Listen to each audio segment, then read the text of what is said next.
कविश्रेष्ठ आपण या.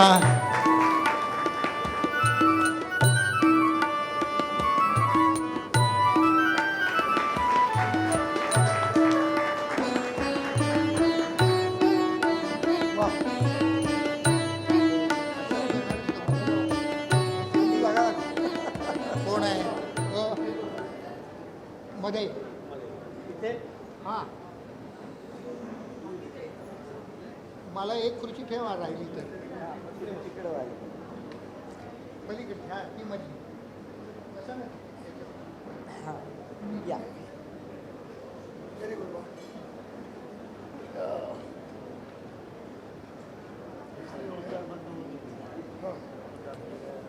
काय आहे, कोणी कुठं बसायचं याच्यावरती वाद होऊच शकत नाही.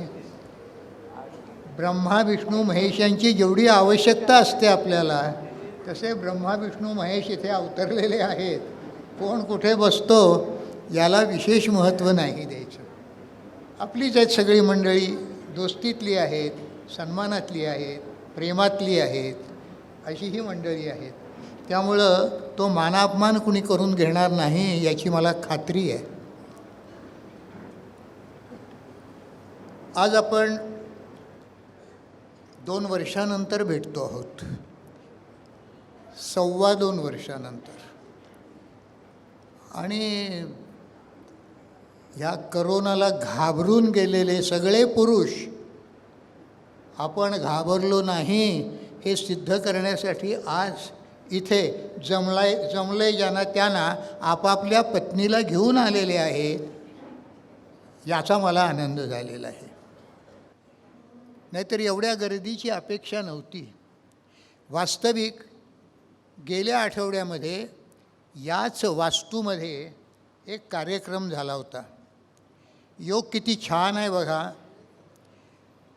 याच वास्तूमध्ये लोकमान्य सेवा संघ अर्थात टिळक मंदिराला 100 वर्ष पूर्ण झाली म्हणून कार्यक्रम होता. त्याच वास्तूमध्ये शांताबाईंना 100 वर्ष पूर्ण झाली म्हणून कार्यक्रम करण्याची बुद्धी आपल्याला झाली. यापुरतं भाग्य काय, असं सुचणं आणि ते शक्य होणं, या दोन्ही गोष्टी आपल्या हातात नसतात. करता करविता वेगळा असतो. त्या कार्यक्रमामध्ये इथे जे लिहिले ना, या सभागृहामध्ये काव्यशास्त्र विनोदात धीमंतांचा काल सदैव आनंदात जावो, पु ल देशपांडेंनी ती अपेक्षा व्यक्त केलेली आहे. ती त्या दिवशीही पूर्ण झालेली होती आणि आज तर होणारच. आजचा कार्यक्रम त्यातले दिग्गज बोलणारे असे आहेत, एकापेक्षा एक की तुम्हाला नंबर लावणं कठीण जाणार आहे कोण चांगलं बोललं म्हणून. बरेच लोक माझ्याबद्दल कदाचित बरं बोलतील, नाही असं नाही, पण आज विषय आहे तो शांताबाईंचा. शांताबाईंना 100 वर्ष झाली आणि त्यानिमित्ताने आपण ह्या कार्यक्रमाचं आयोजन केलं. वास्तविक मी वाट बघत होतो, कल्पना करत होतो. एकटाच बसून घरामध्ये माझी म्हणणारी माणसं यायची बंद झाली होती घरामध्ये. आमच्या घरात रीग लागायची लोकांची खूप कमी वर्दळ झाली. आणि मग जर आपल्या भोवती आपली माणसं नसतील तर कसं होणार आपलं, असं वाटतं, असं वाटायचं. पण आज सिद्ध झालं, आपली म्हणणारी माझी माणसं सगळी इथे आज आलेली आहेत. मी विचारत होतो की कुठल्या कार्यक्रमानं उत्तुंगला साजेशा, कुठल्या कार्यक्रमानं. ऐरागैरा कार्यक्रम आपण करत नाही. मी आता बोलत नाही, पण काही माणसं काही विषय घेऊन त्यावर कार्यक्रम करण्यासाठी टपून बसलेली असतात. ती घटना घडते केव्हा आणि आपण कार्यक्रम करतो केव्हा, असं त्या लोकांना झालेलं असतं. आपण तसं काही केलेलं नाही आहे. शांताबाईंना 100 वर्ष जाऊन झालेले आहेत, आयुष्य त्यांचं झालेलं आहे. त्या निमित्ताने त्यांचं विचार काय होते, साहित्यातून आलेले, जीवनाकडं पाहण्याचा दृष्टिकोन काय होता, असे छान विचार घेण्यासाठी आणि ते आमच्या उत्तुंगच्या रसिकांना देण्यासाठी योग्य विषय कुठला असा विचार करत असताना वास्तविक शांताबाई हा विषय माझ्या डोक्यात नव्हता, कारण शांताबाईंचा माझा कधी काही सहवास आलेला नाही. ऐकलं वाचलं खूप त्यांच्याबद्दल, पण ती एक महान विदुषी होती हे मात्र पटलेलं होतं मनोमन. आणि मग विचार आला, ते विचारायलाही कारण झालं. हे घडायचं असले की असं घडत जातं. मी एक चुकून पुस्तक लिहून बसलो, खरं सांगायचं तर म्हणून. त्याला प्रस्तावक कोण द्यायचं, प्रस्तावना कुणी करायची. अरे म्हटलं, मला तर ओळखणारी माणसंच कुणी आता राहिली नाही आहेत. शंकरराव वैद्य आता नाहीत, रामभाऊ नाहीत, शेवाळकर अशी बरीच माणसं नाही आहेत. मग आता कोणाकडनं घ्यायची. तेवढ्यात मला सूचन करण्यात आलं, अहो असं काय करताय, आजचं हे काही क्षेत्र जे आहे आजचं साहित्याचं, हे असंच नुसतं वाया गेलेलं नाही. रोज तिथे हिरेमाणकं उगवत आहेत आणि त्यातले एक प्रवीण दवणे. तर त्यांचा तुमचा परिचय आहे का. म्हटलं परिचय आहे, चांगला आहे, पण आता ते त्यांच्या मनात किती आहे मला कसं कळावं, कारण गेल्या 24 वर्षात आम्ही भेटलो नाही आहे. उत्तुंगच्या पहिल्या वर्षीच्या एका कार्यक्रमामध्ये पावसांच्या गाण्यावरती काय केलं शीर्षक, घन बरसे रे. हा आमचा 4था किंवा 5वाच कार्यक्रम आपला उत्तुंगचा असेल. उत्तुंग 94मध्ये स्थापन झालेली आहे. ट्रस्टमध्ये रूपांतर 98मध्ये झालेलं आहे. हे 94-95च्या सुमाराला आपला कार्यक्रम कुठेतरी ऐकलं होतं. चांगले बोलतात वगैरे, बोलताना बघितलेलं होतं. चला बोलवून बघूया काय ते. आणि काय बोलले ते, वेड लावून टाकलं. पाऊस धारा कोसळत होत्या अशा बदा बदा बदा बदा. किती बोलून किती नकोसं त्यांना झालेलं होतं. आणि तेच नाव पुन्हा सुचवल्यावर म्हटलं, अरे हा गडी सुटला कसा आपल्या नजरेतनं, बोलवायला पाहिजे. आणि म्हणून मी भीत फोन केला. म्हटलं अशी अशी प्रस्तावना, मी एक पुस्तक लिहिलं आहे बाबा, मी काही लेखक नाही, पण तुम्ही याल का हो. आणि तिकडून असा काय रिस्पॉन्स आला, म्हणजे न कळत एखाद्या मुलीकडं, आता ते जमाना गेला माझा, न कळत एखाद्या मुलीकडं बघावं आणि त्यानं आहा करून टाळी द्यावी, तसं घडलं. तुम्ही याल का, प्रस्तावना द्याल का. म्हणून माधवराव, अरे तुमच्यासाठी नाही तर काय, मी अवश्य करणार असं म्हणून त्याने मला प्रस्तावना दिली. मला वाटतं त्या पुस्तकापेक्षा ती प्रस्तावना जास्ती गाजली. त्यानं ग्रंथाला थोरवी प्राप्त झाली. हे एक झालेलं होतं. एवढे आमचे संबंध होते जुने. आणि मग ते म्हणाले मी लिहितो. त्यांनी प्रस्तावना लिहिली, पुस्तक छापलं गेलं. माधवरावांनीच ते पुस्तक माझं प्रकाशित केलेलं होतं. ते परममित्र आहेत, मला वाटतं माझेच होते, पण ते जगाचे परममित्र आहेत. परममित्र पब्लिकेशन्सनं त्या माझं पुस्तक प्रकाशित केलं होतं. अरे म्हटलं, हा दुवा पण जमायला लागलेला आहे, आपण काही करायला हरकत नाही. माधवरावाने मी शब्द टाकला की म्हटलं, माधवराव तुमच्याकडं शांताबाईंच्यावरती कवितेतल्या शांताबाई म्हणून एक पुस्तक छापायला येतं आहे असं मी ऐकतो. तर त्याने होकार दिला मला. त्याची मी म्हटलं प्रकाशन समारंभ उत्तुंगच्या व्यासपीठावर केला तर आपल्याला चालेल का. आणि त्यांनी हो म्हटलं. माधवरावांच्यासारख्या माणसाचा होकार मिळणं म्हणजे काही साधी गोष्ट नाही आहे. त्यांनी होकार दिला. झालं. 2 माणसं मिळाली, मोठी दिग्गज म्हणतात त्याला तशी. मग शांताबाईंचा माझा परिचय नसल्यामुळं मी काही बोलू शकत नव्हतो. आणि माझं बोलणं ऐकायला इथं काही माणसं जमली नसती. मगापासून मी या लोकांच्या बरोबर आहे, दिग्गजांच्या बरोबर, मोठ्या मोठ्या. मी नुसतं घामेघूम झालो आहे खरं म्हणजे, की यांच्या पुढे मी बोलणार काय आता. तर शांताबाईंच्याबद्दल बोलायला पुन्हा एक दिवस स्वप्नात माझ्या विजयराव कोवळेकर आले. आता ते पुण्याला गेले होते. आमचे इथे संबंध होते तोपर्यंत बरं होतं आम्हाला भेटायला गाठायला. अरे बापरे म्हटलं, पुण्याचा गुण काय कितपत लागला आहे माहीत नाही, पण त्यांना मी शब्द टाकला आणि ताबडतोब होकार. तिन्ही ठिकाणाहून असे होकार होकार होकार मी झेलत गेलो आणि आजचा कार्यक्रम सादर करायचा. आता आजच्या कार्यक्रमात तुम्हाला वाटेल आयोजकस्य तत्र दुर्लभः. तो आयोजन करणं महत्त्वाचं असतं. गाण्याचा कार्यक्रम ठेवला असता आला असता. आज सकाळी मला एका बाईंचा फोन आला, उत्तुंग हो, मग कार्यक्रम तुमचा हो, मग आत कसं यायचं म्हटलं, दरवाज्यातनं यायचं, दरवाजे उघडे आहेत सगळ्यांना. नाही त्याची काही तिकीटं वगैरे म्हटलं, घेणार आहे का तिकीट? उत्तुंगचे कोणी लोक तिकीट घेत नाहीत आमचे, आम्ही सगळ्यांना विनामूल्य कार्यक्रम.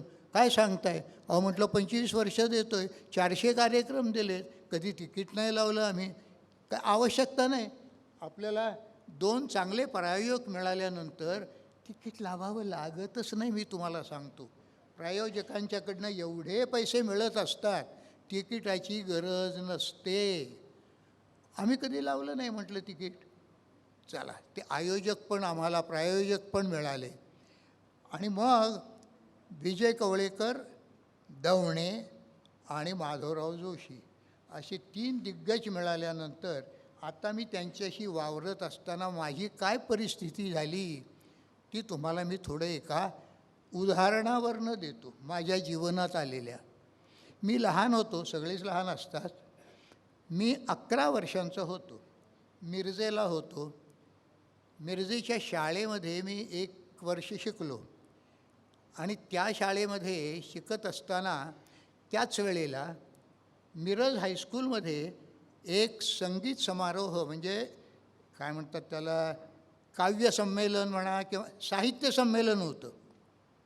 साहित्य संमेलनाचे अध्यक्ष होते कवी गिरीश.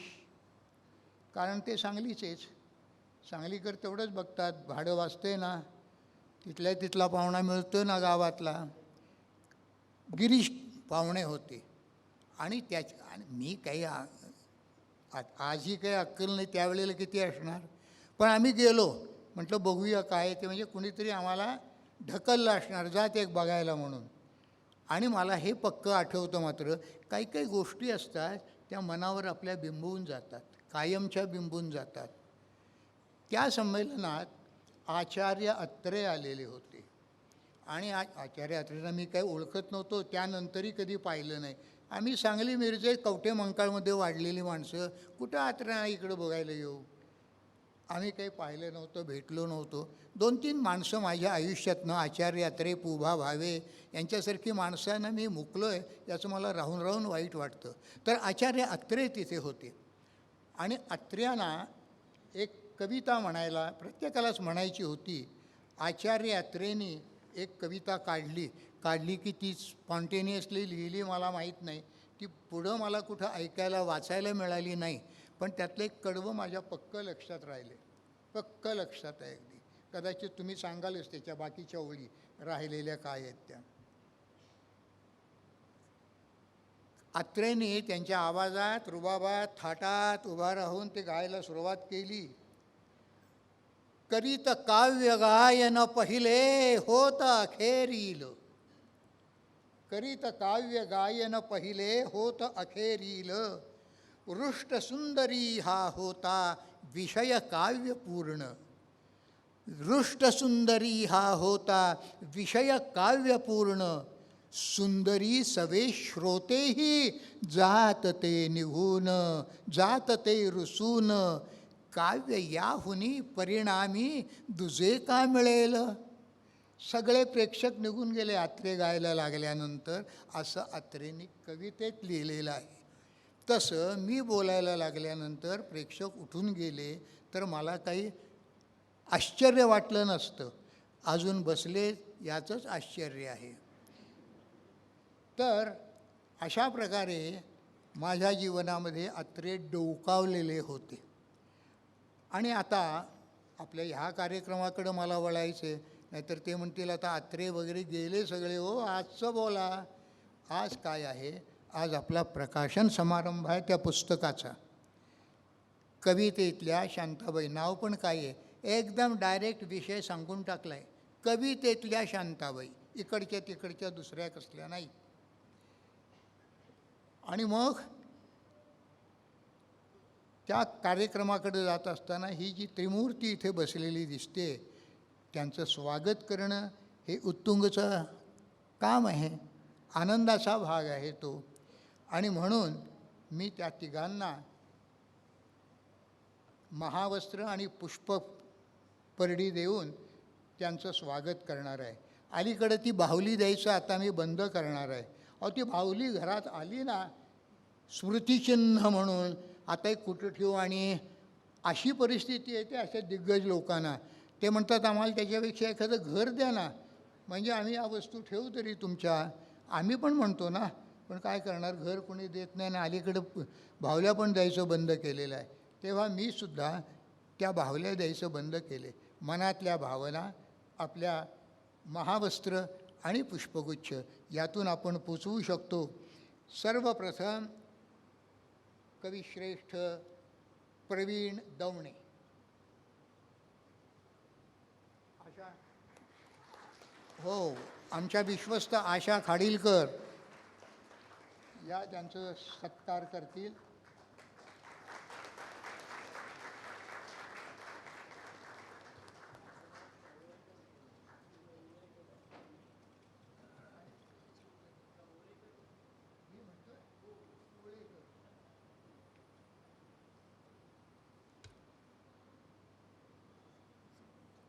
याच्यानंतर श्रीमान विजयराव कुवळेकर, मी मगापासून कवळेकर असं वाटतं मला म्हणाले म्हणून माफ करा, कुवळेकर यांचं स्वागत करूया.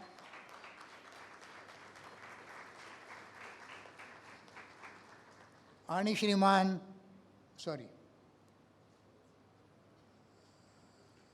श्रीमान माधवराव जोशी, परममित्र पब्लिकेशन्सचे सर्वे सर्वा.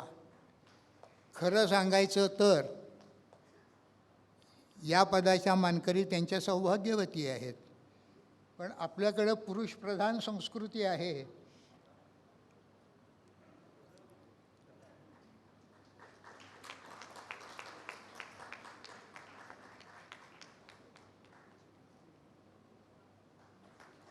धन्यवाद. देवांची प्राणप्रतिष्ठा झालेली आहे. मी इतकं काय, देव तुमच्या सभेचे नियम मी सगळे गुंडाळून ठेवत असतो. ते गुंडाळून ठेवले तरच आपुलकीचं नातं निर्माण होतं, नाहीतर व्यावहारिक सगळं होत जातं. आता याच्यानंतर हो,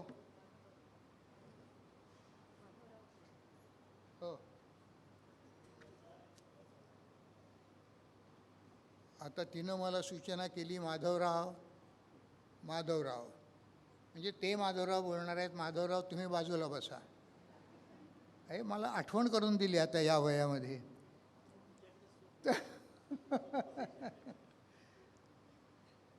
तर आता माधवरावजींना मी विनंती करतो की त्यांनी पुस्तकाबद्दल, ते कसं आपल्याकडे आलं, आपण कसं ते छापलं आणि केव्हा सिद्ध झालं, आणि त्याचं आजचं प्रकाशन, याविषयी आपले विचार व्यक्त करावेत.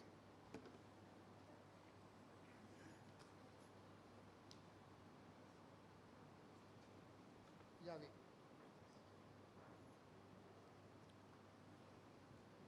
नमस्कार.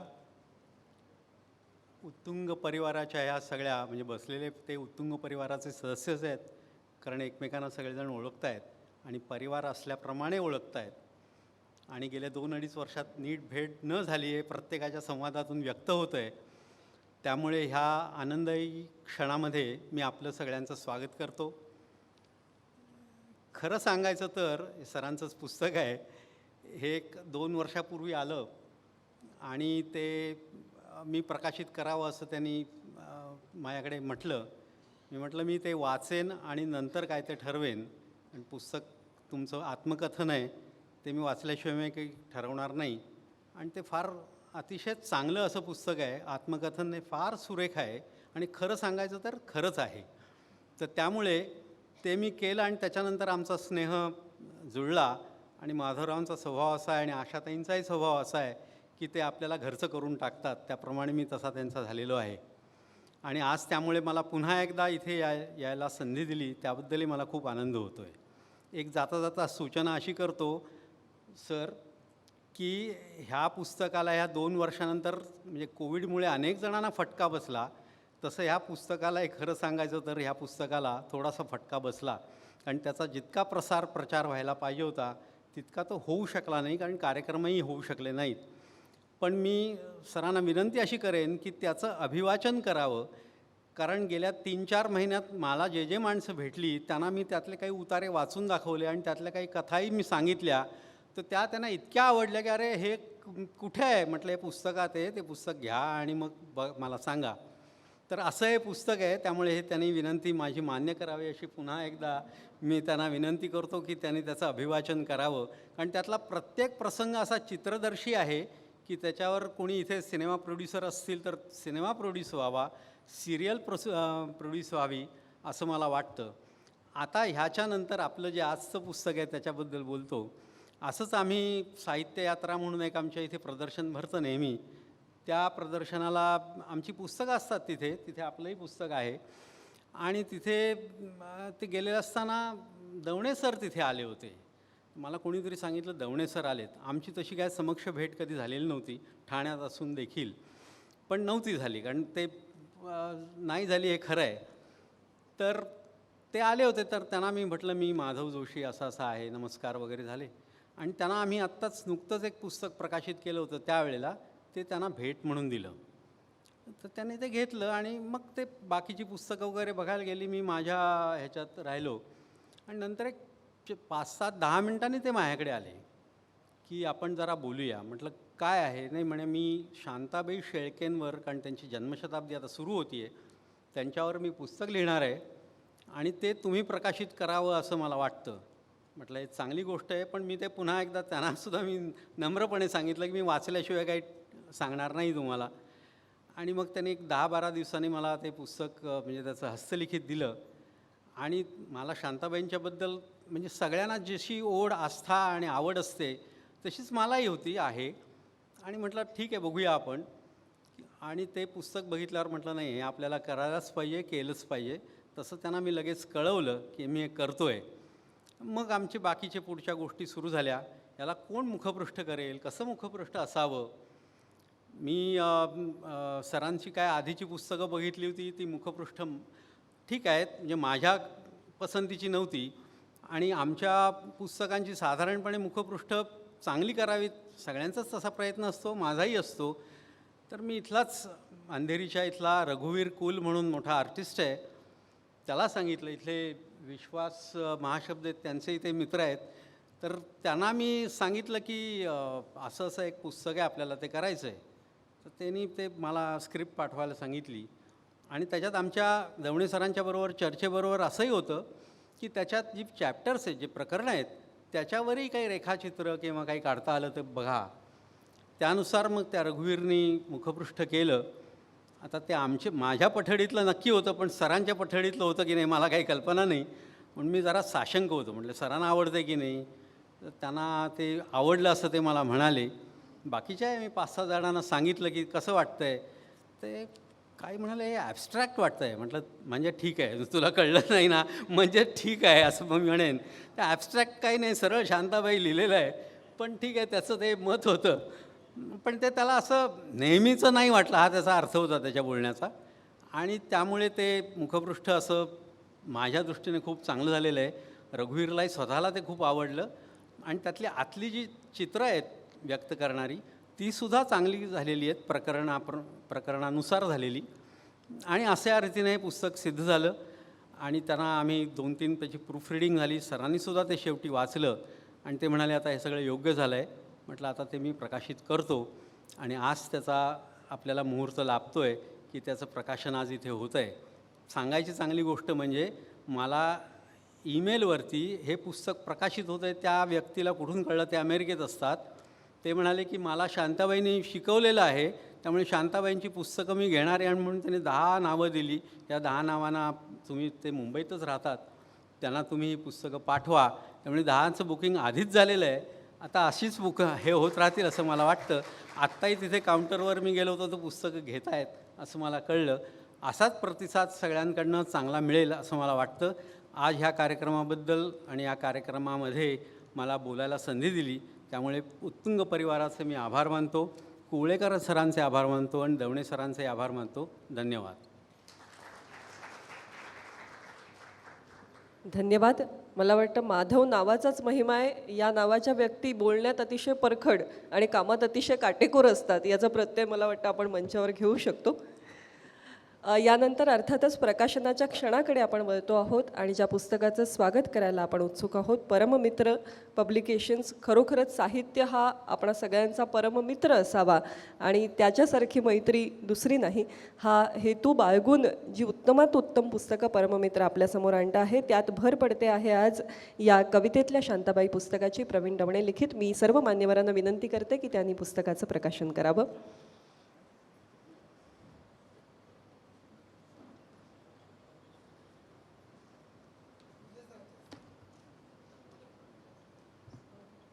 मी आजचे आपले प्रमुख पाहुणे विजयजी कुबळेकर यांना विनंती करते की आपल्या शुभ हस्ते आपण हे प्रकाशन करावं.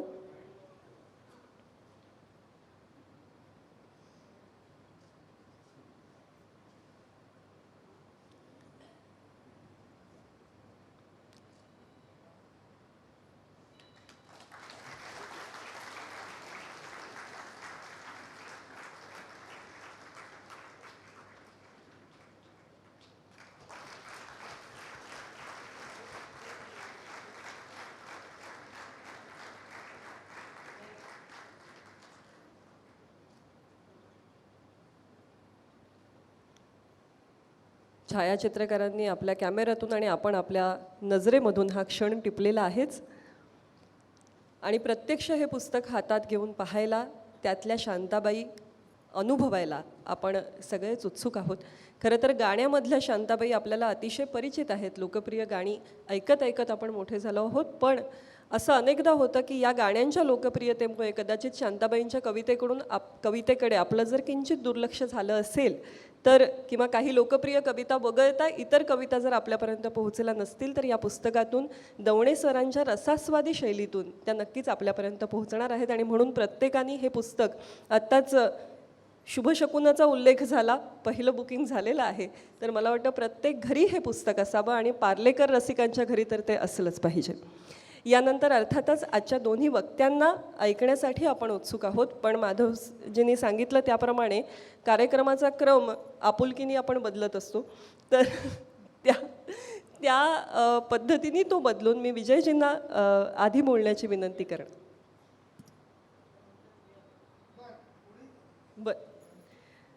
काय आमचे डावे उजवं करण्याची प्राज्ञाच नाही. एक विजय आहे आणि एक प्रवीण आहे, काय म्हणायचं. पण दोघांच्याही मध्ये मी दवणे सरांना विनंती करते की त्यांनी सर्वप्रथम बोलावं. मी परिचयाचा फार वेळ घेत नाही, कारण मला वाटतं दवणे सरांचे शब्द कुठल्याही माध्यमातून आपल्यापर्यंत पोहोचले की सकारात्मकतेचीच बीजं घेऊन येतात. तेव्हा त्यांचं स्वागत जोरदार टाळ्यांच्या गजरात.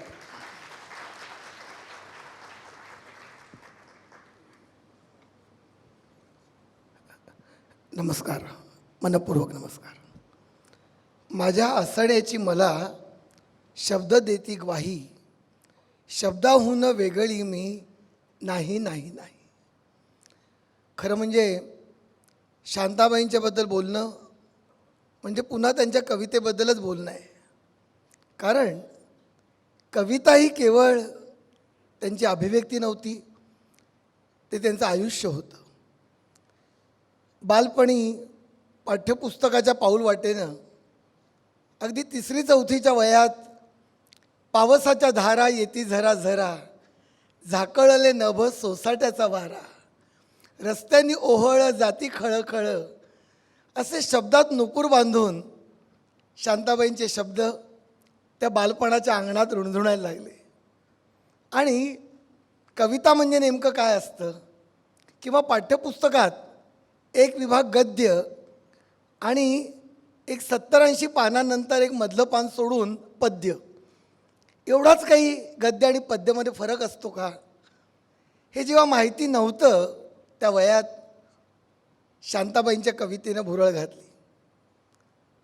आदरणीय मित्रमैत्रिणींनो, खरंच नियतीचे काही संकेत असावेत, कारण त्यावेळी पाठ्यपुस्तकंही खऱ्या अर्थाने पाठ्यपुस्तकं होती. केवळ पाठीवर न्यायची पुस्तकं म्हणजे पाठ्यपुस्तकं असं काही तेव्हा झालेलं नव्हतं. त्या पाठ्यपुस्तकांचे संपादकसुद्धा कधी वि स खांडेकर, कधी नासी फडके, कधी महादेवशास्त्री जोशी असे त्याचे संपादक होते.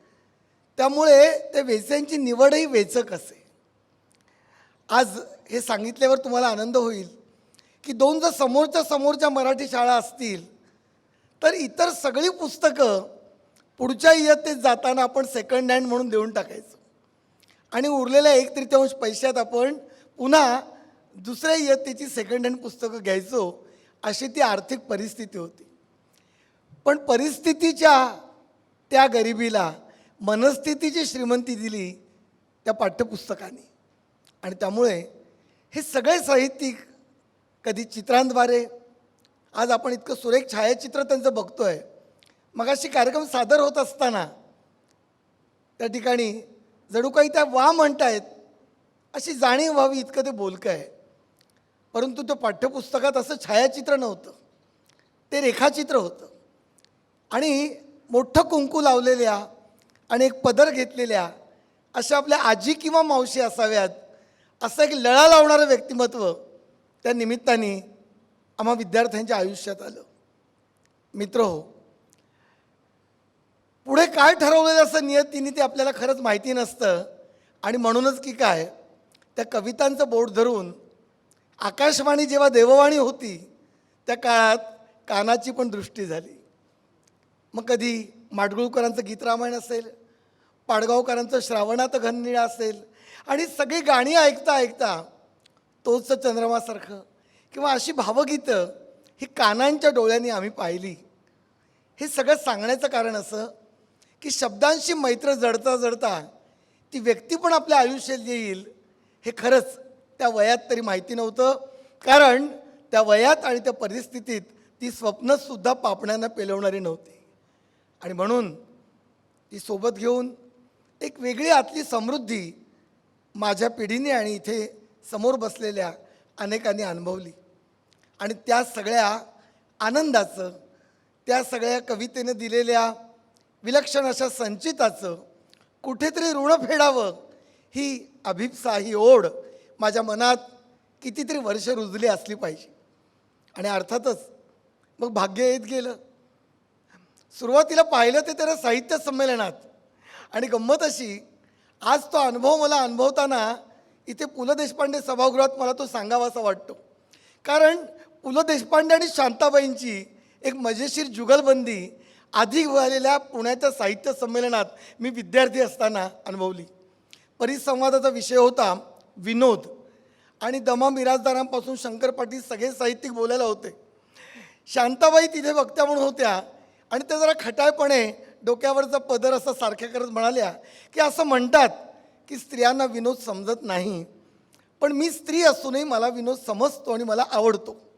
पु ल लगेच स्टेजवरून म्हणाले, बरोबर आहे शांताबाई, तुमच्यासाठीच रामदास स्वामींनी म्हणून ठेवलं आहे, टवाळा आवडे विनोद.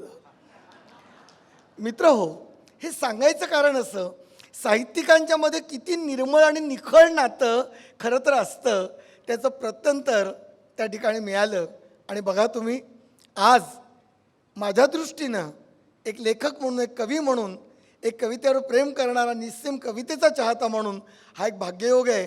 कवितेतल्या शांताबाई यांच्या या पुस्तकाच्या प्रकाशनाचा योगही इथे पुलकित झाला आहे या सभागृहात. हे मला भाग्य वाटतं. साक्षात 2 माधवराव आणि एक विजय यांच्यामध्ये अगदी अर्जुना इतका नाही पण थोडासा भांबवलेला मी या ठिकाणी दिलेल्या वेळेत किंवा दिलेल्या न वेळेत मी आपल्याशी थोडंसं बोलतो आहे. आनंद या गोष्टीचा आहे की लोकप्रिय आणि खपाऊ तऱ्हेची पुस्तकं ही सहजगत्या प्रकाशनाला कोणी तयार होतं. परंतु अगदी 2-2.5 मिनिटाच्या त्या चुटपुटत्या भेटीमध्ये मी म्हटलं 8 दिवसांनी मला तुम्ही सांगा तुमचा निर्णय काय तो. मला आश्चर्य वाटलं की 8व्या दिवशी बरोबर आठवणीत ठेवून या परममित्र माधवरावांनी मला दूरध्वनी केला की पुस्तक आम्ही करतोत आणि टाईम टेबलप्रमाणे वेळापत्रकाप्रमाणे पुढची कामं झाली. हे उपस्थित रसिकांना सांगण्याचं कारण असं की केवळ शताब्दी म्हणून ते लिहिलेलं नाही, शताब्दी एक निमित्त झालं, पण शताब्दीसाठी केलेला गौरव ग्रंथ नाही. तर माझ्या असं लक्षात आलं की त्यांची गीतं ऐकताना गीतातून लोकप्रिय होता होता वलयामध्ये सामावलेला एखादा कलावंत त्याच्यातल्या आतल्या माणूसपणाकडे आपलं लक्ष जात नाही. तो काळोखात कुठेतरी पलीकडे उभा असतो तिराहितपणे आणि त्यातल्या कलावंताला दाद मिळते आणि आतल्या दंश झालेल्या माणूसपणाकडे दुर्लक्ष होतं. त्याप्रमाणे मी डोलकरला दाद मिळेल, ही चालतुरुतुरूला दाद मिळेल, शारद सुंदरला दाद मिळेल, या गीतांना दाद मिळता मिळता गोंधणमधल्या असतील किंवा पूर्वसंध्यामधल्या असतील किंवा त्यांच्या कविता संग्रहातल्या ज्या कविता आहेत त्या रसिकांना आवडल्या, त्या कवितेच्या रसिकांना आवडल्या, पण नुसत्या काव्य रसिकांना आवडून त्या चालणार नाहीत, तर कवितेकडे रसिकांनी वळावं, अशा रसिकांकडे पण त्या वळल्या पाहिजेत. आणि त्यामुळे त्या केवळ पाठ्यपुस्तकी गाईडी पद्धतीने लिहिण्यापेक्षा आपण जर त्याचा काही आनंद जो घेतला आहे तो उकलण्याचा प्रयत्न केला तर मित्रांनो तो ओढीनं या ठिकाणी हे पुस्तक हळूहळू सज्ज झालं. रघुवीर कुल आज या ठिकाणी नाही आहेत, त्यांनी जे मुखपृष्ठ काढून दिलं त्याला लगेचच वा म्हटलं. याचं कारण असं, माझा आग्रह एक होता या पुस्तकाविषयी लेखक म्हणून बोलताना मला हे मुद्दामून सांगायचं आहे की मला छायाचित्रातल्या शांताबाई नकोच होत्या. काही जण आत्ता मला भेटून म्हणाले एखादा तरी फोटो त्यांचा हवा होता. मी त्याच्यावर मुद्दामून सांगू शकतो, एक नाही 4 फोटो परममित्र त्याच्यामध्ये समाविष्ट करू शकले असते.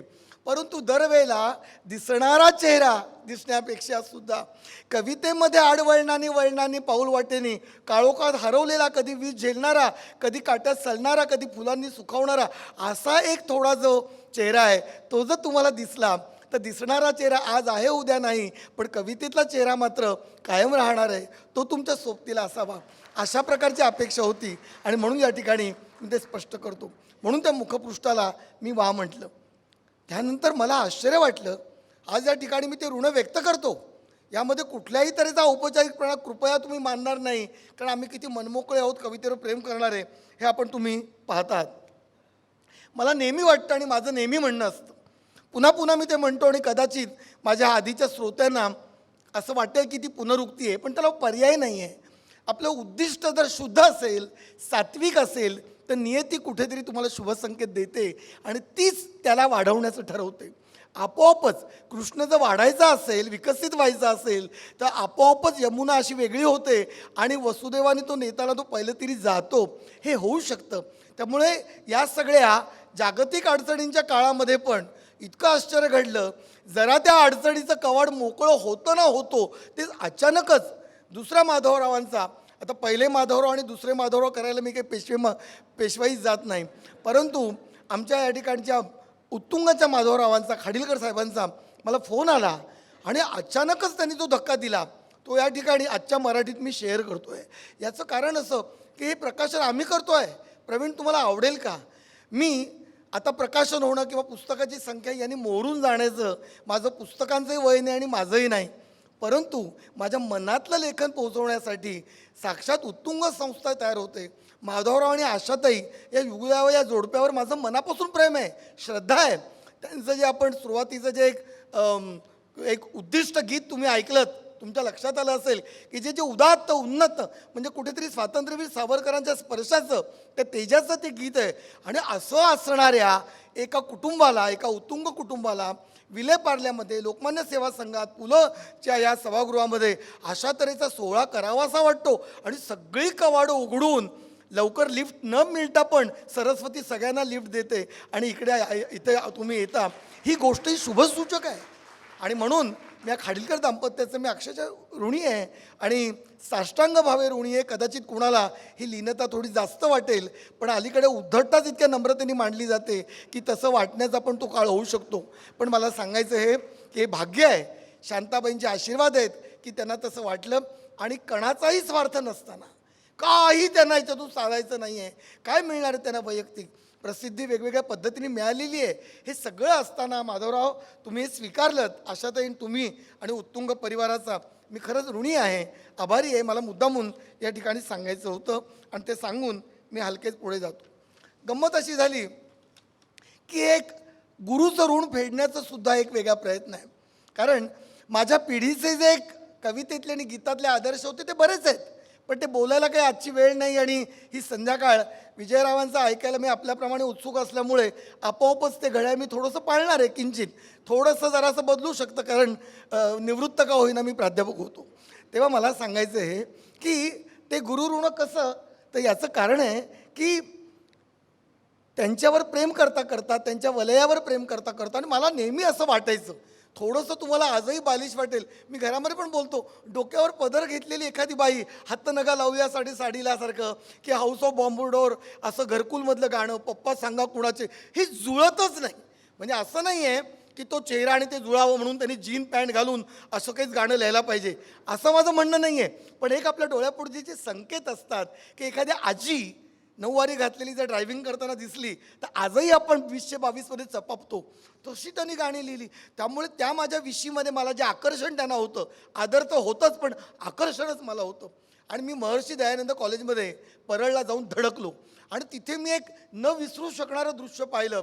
आणि ते दृश्य असं आहे की जे दृश्य तुम्हाला बघायचं असेल तर तुम्हाला प्रवीणचे डोळे व्हायला पाहिजे, त्या दृष्टी तुम्हाला घेतली पाहिजे. ते दृश्य विजयराव असं होतं की त्या स्टाफरूममध्ये शेजारी केशव मेश्राम कविवर्य बसलेले, उजव्या बाजूला मोहिनीताई वर्धे ललित लेखिका त्या बसलेल्या, आणि मध्ये वर्षानुवर्ष ज्यांचं मी चित्र पाहतोय, आदर आहे, त्या कवी गीतकार इतक्या मोठ्या समोर बसल्या आहेत. मी बघत राहिलो. प्रत्यक्ष देव समोर दिसत असताना पावलांकडे जाण्याच्या ऐवजी चेहराच बघत राहावा, त्याप्रमाणे मी त्यांना बघत राहिलो. आणि 2-2.5 मिनिटांनी मी गेल्यावर त्यांना म्हटलं, बाई मी तुमच्या काही ओळखीचा नाही, मी असा आहे, पण मला तुमच्या तासाला बसायला मिळेल का? बाळा तू राहतोच कुठे? त्यांनी पाठीवर फिरवलेला हात मी अजूनसुद्धा त्या स्पर्शाचं कोरीवकोम जपावं तसं मी जपलं आहे. म्हटलं मी राहतो डोंबिवलीला, तेव्हा राहायला डोंबिवलीला होतो. अरे मग 7:10ला माझा पिरियड असतो, माझा तास असतो, कसं काय तुला येता येईल? म्हटलं तुम्ही सांगा, मी पहाटे 5ला पण येईल. आणि मी तुम्हाला सांगतो की त्यांनी होकार दिल्यानंतर पुढे मी मला जमेल तेव्हा तेव्हा त्या तासाला येत गेलो. आणि काय सांगू तुम्हाला, हातात कुठलंही पुस्तक न घेता सुद्धा मस्तक आणि हृदय याचं मिलन झाल्यावर अध्यापन काय असतं ते मी अक्षरशः डोळ्यांनी पाहिलं. खरोखर उद्गार चिन्ह मनाचं होत होतं ते लवलवताना पाहिलं. त्याच काळामध्ये महाकवी ग दी माडगुळकर यांचं दुःखद निधन झालं. आणि मग दुसरं काही शिकवण्याच्या ऐवजी मी बाईंना विनंती केली की म्हटलं आज तुम्ही वेगळं काही शिकवण्याच्या ऐवजी तुम्ही माडगुळकरांवर बोलाल का? आणि तो क्षण असा होता की एका महाकवीला दुसऱ्या या एका मोठ्या कवयित्रीनं तो असा जागृत दिलेला असा एक वाग्यज्ञ तो मुजरा होता. आणि शांताबाई त्या ठिकाणी म्हणाल्या, किती नम्रता, की गदिमांनी वाईट म्हणून जितकी गाणी फाडली नसतील तितकी पण मी चांगली लिहिली नाहीत. विचार करा ही दाद काय. अर्थातच गदिमांना ती फाडावी लागलीच नाही, ती उत्तमच होती, तितकी पण मी चांगली लिहिली नाहीत. आणि हे कुठलं ध्वनिमुद्रित झालं नाही, चित्रध्वनिमुद्रित झालं नाही, पण कुठे ना कुठेतरी संस्कार ते करत गेलं. आणि मग ते ऋण फेडण्याची संधी या पुस्तकाच्या निमित्ताने केली आणि परममित्रांनी ती अशी झेलली. मित्र हो, त्या जेव्हा अध्यक्ष झाल्या संमेलनाच्या तेव्हा पण त्यांचा गौरवपर बोलण्याची संधी मिळाली, तेव्हा त्यांचे आशीर्वाद. आळंदीच्या सोहळ्यात एक माऊली, दुसरी सरस्वती माऊली आणि स्वागत अध्यक्ष लता दिदी, हे भाग्य मला मिळालं. सांगायचं कारण असं, कवितेतल्या शांताबाई अशा ऐनवेळेला अचानक शताब्दीसाठी नाही आहेत, त्या जणू काही त्या रक्तातच ते रुजलेल्या होत्या. आणि मित्रांनो, हे सगळं करता करता एक अपूर्व योग असा आला, तो सांगून नंतर मी पुढे जाईन आणि हलकेच मी समारोपाकडे जाईन. मित्र हो, रंग उषेचे नावाची एक ध्वनिमुद्रिका उषा मंगेशकर करणार असं ठरलं. मीनाताई खडीकर संगीत देणार आणि अनिल मोहिले. आणि त्यावेळेला एकच गाणं माझं घ्यायचं आधी ठरलं होतं, एकच. कारण एक नवीन मनुष्य आहे, कदाचित जर रेकॉर्ड नाही चालली तर अगदीच दवणे जबाबदार नकोत. आणि त्याच्यामुळे त्यांनी ती काळजी घेतली असेल. प्रभुकुंजामध्ये दीदी जिथे रियाज करायच्या म्हणतो आता दुर्दैवाने भूतकाळात, त्या खोलीत मास्टर दीनानाथांची वीणा आहे, स्वामी विवेकानंदांचं सुंदर चित्र आहे, त्या ठिकाणी बसून मला पाऊस पहिला गाणं लिहायची संधी मिळाली. सांगायचं कारण असंच, त्याच ठिकाणी शांताबाईंनी कानू घेऊन जाय राणी धेनू घेऊन जाय हे सुंदर गाणं लिहिलं. म्हणजे त्यांचा कानू आणि नंतर माझा पाऊस पहिलामधला कानूला हा त्या ठिकाणी एकत्र आला आणि आम्ही ध्वनिमुद्रिकेत सुद्धा एकत्र आलो. असं करता करता तो एक वेगळ्या प्रकारचा प्रवास सुरू झाला. गीतातल्या शांताबाई ह्या माझ्या आयुष्यातल्या अशा वेगवेगळ्या वळणावर त्या भेटत गेल्या आणि आनंद यात्री होत्या. पण सारखं मला वाटायचं की हसऱ्या चेहऱ्यामागे एक वेगळी वेदना आहे. माणसाचे डोळे आहेत ना, ते बोलतायत. तुमच्या सगळ्या चेहऱ्याला मेकअप करता येतो, डोळ्याच्या पापणीवरही काजळ भरता येतं, पण आतल्या बुवळातल्या आतल्या वेदनांवर, संवेदनांवर काही मेकअप करता येत नाही, ती रंगभूषा चढवता येत नाही. आणि मला जे वाटत होतं ते खरं होतं. मी एका वेगळ्या जाणीवेनं आणि नेणीवेने सुद्धा त्या कविता वाचल्या आणि माझ्या लक्षात आलं की काय आहे, तर त्या पापणीखालचं जग दडवलेल्या शांताबाई इथे दिसत आहेत. झाकल्या पापणी मागे उभे ज्याचे त्याचे खाजगी जग. काय लिहिले पहा, झाकल्या पापणी मागे उभे ज्याचे त्याचे खाजगी जग, खाजगी अगदी त्याचे सुख, त्याचे दुःख, त्याची तगमग. हे सगळं वाचल्यानंतर माझ्या असं लक्षात आलं की ही जी तगमग आहे, पापणीखालचं जग आहे, हे सगळ्याचं निरूपण कुठेतरी केलं पाहिजे. आणि ते निरूपण सगळं वेगवेगळ्या कवितांचं होत गेलं. त्या कविता मला जाणवत गेल्या. आणि मित्रहो, हे पुस्तक जेव्हा अशा तऱ्हेचं सज्ज झालं आणि मला जेव्हा माधवराव खाडीलकरांकडून नाव कळलं की विजय कुवळेकर आपल्या या पुस्तक प्रकाशनाला लाभलेले आहेत, तेव्हा मला झालेला आनंद आज जो घरात झाला, मनात झाला, मनाच्या घरात झाला, तो या व्यासपीठावर तुमच्या टाळ्यांच्या गजरात मी एवढ्यासाठी व्यक्त करणार आहे. साक्षेपी संपादक, एक विचारवंत आणि तरीसुद्धा सहृदयता जपणारा एक कवी मनाचा गीतकार, हे सगळं एकाला लाभणं हे माझं भाग्य आहे. म्हणून टाळ्यांचा गजर त्यांच्या सन्मानासाठी केला पाहिजे. आणि मी मनापासून बोलतो. त्यांचं वक्तृत्व मी अनेकदा ऐकलं आहे. त्यांच्या व्यक्तिमत्वामध्ये पण एक प्रकारचा बाणेदारपणा आणि साहित्याचं ते प्रेम आहे. इंदिरा संत आणि शांताबाई शेळके आणि अनेक साहित्यिकांचे किती जवळचे आहेत ते, हे सगळ्या महाराष्ट्राला माहिती आहे. आणि त्यामुळे अगदी 3-4 दिवसामध्ये त्यांनी जमेल त्या पद्धतीनं त्यातले गुणदोष वेचले असतील, पुढे ते बोलतील. पण मला असं वाटतं की हे पण एक वेगळं भाग्य असतं की आपल्या पुस्तकाला, प्रकाशनाला हे आपल्या मनातली अशा तऱ्हेची व्यक्ती मिळावी आणि त्या नावात सुद्धा एक प्रकारचा सकारात्मक भाव असावा, हे पण भाग्य आहे. मित्रहो, हे पापणीखालचं जग जे आहे, बंद जग, त्यातली तगमग ही किती प्रकारची होती. तर माझ्या लक्षात असं आलं की शांताबाईंनी आपल्या खाजगी आयुष्याबद्दल कुठेही अवाक्षर काढलेलं नाही. माझ्या तरी वाचनात नाही, कोणी आणून दिलं तर मला आवडेल. पण मी धूळपाटीपासून त्यांची अनेक व्यक्तिगत पुस्तकं, त्यांची ललित लेखन या निमित्ताने वाचलं, त्यांच्यावरचे लेख मी वाचले. मला एका वेगळ्या अर्थाने नको त्या अर्थाने त्यांचं खाजगी जग नको होतं. परंतु केवळ त्या गोष्टी समाजातल्या आहेत, केवळ त्यांच्या आईवडिलांना थोडीशी होती आवड, एवढंच नाही आहे. पण त्यांच्या कवितेमध्ये वेदना आली कुठून, त्यांच्या संसाराबद्दल, त्यांच्या प्रपंचाबद्दल, हे सगळं त्या बाई अक्षरशः निमूटपणे कुठेही न बोलता 80-85 वर्ष पुढे जगल्या चालल्या. आणि मग त्यांच्या ज्या ओळी आहेत, भिंतीवर सावल्यांचा भुताटकी नाच, टवकारतायत डोळा खिडकीची काच, चुकचुकतात पाली लखाकती विजा, मला भरल्या घरात एकांताची सजा.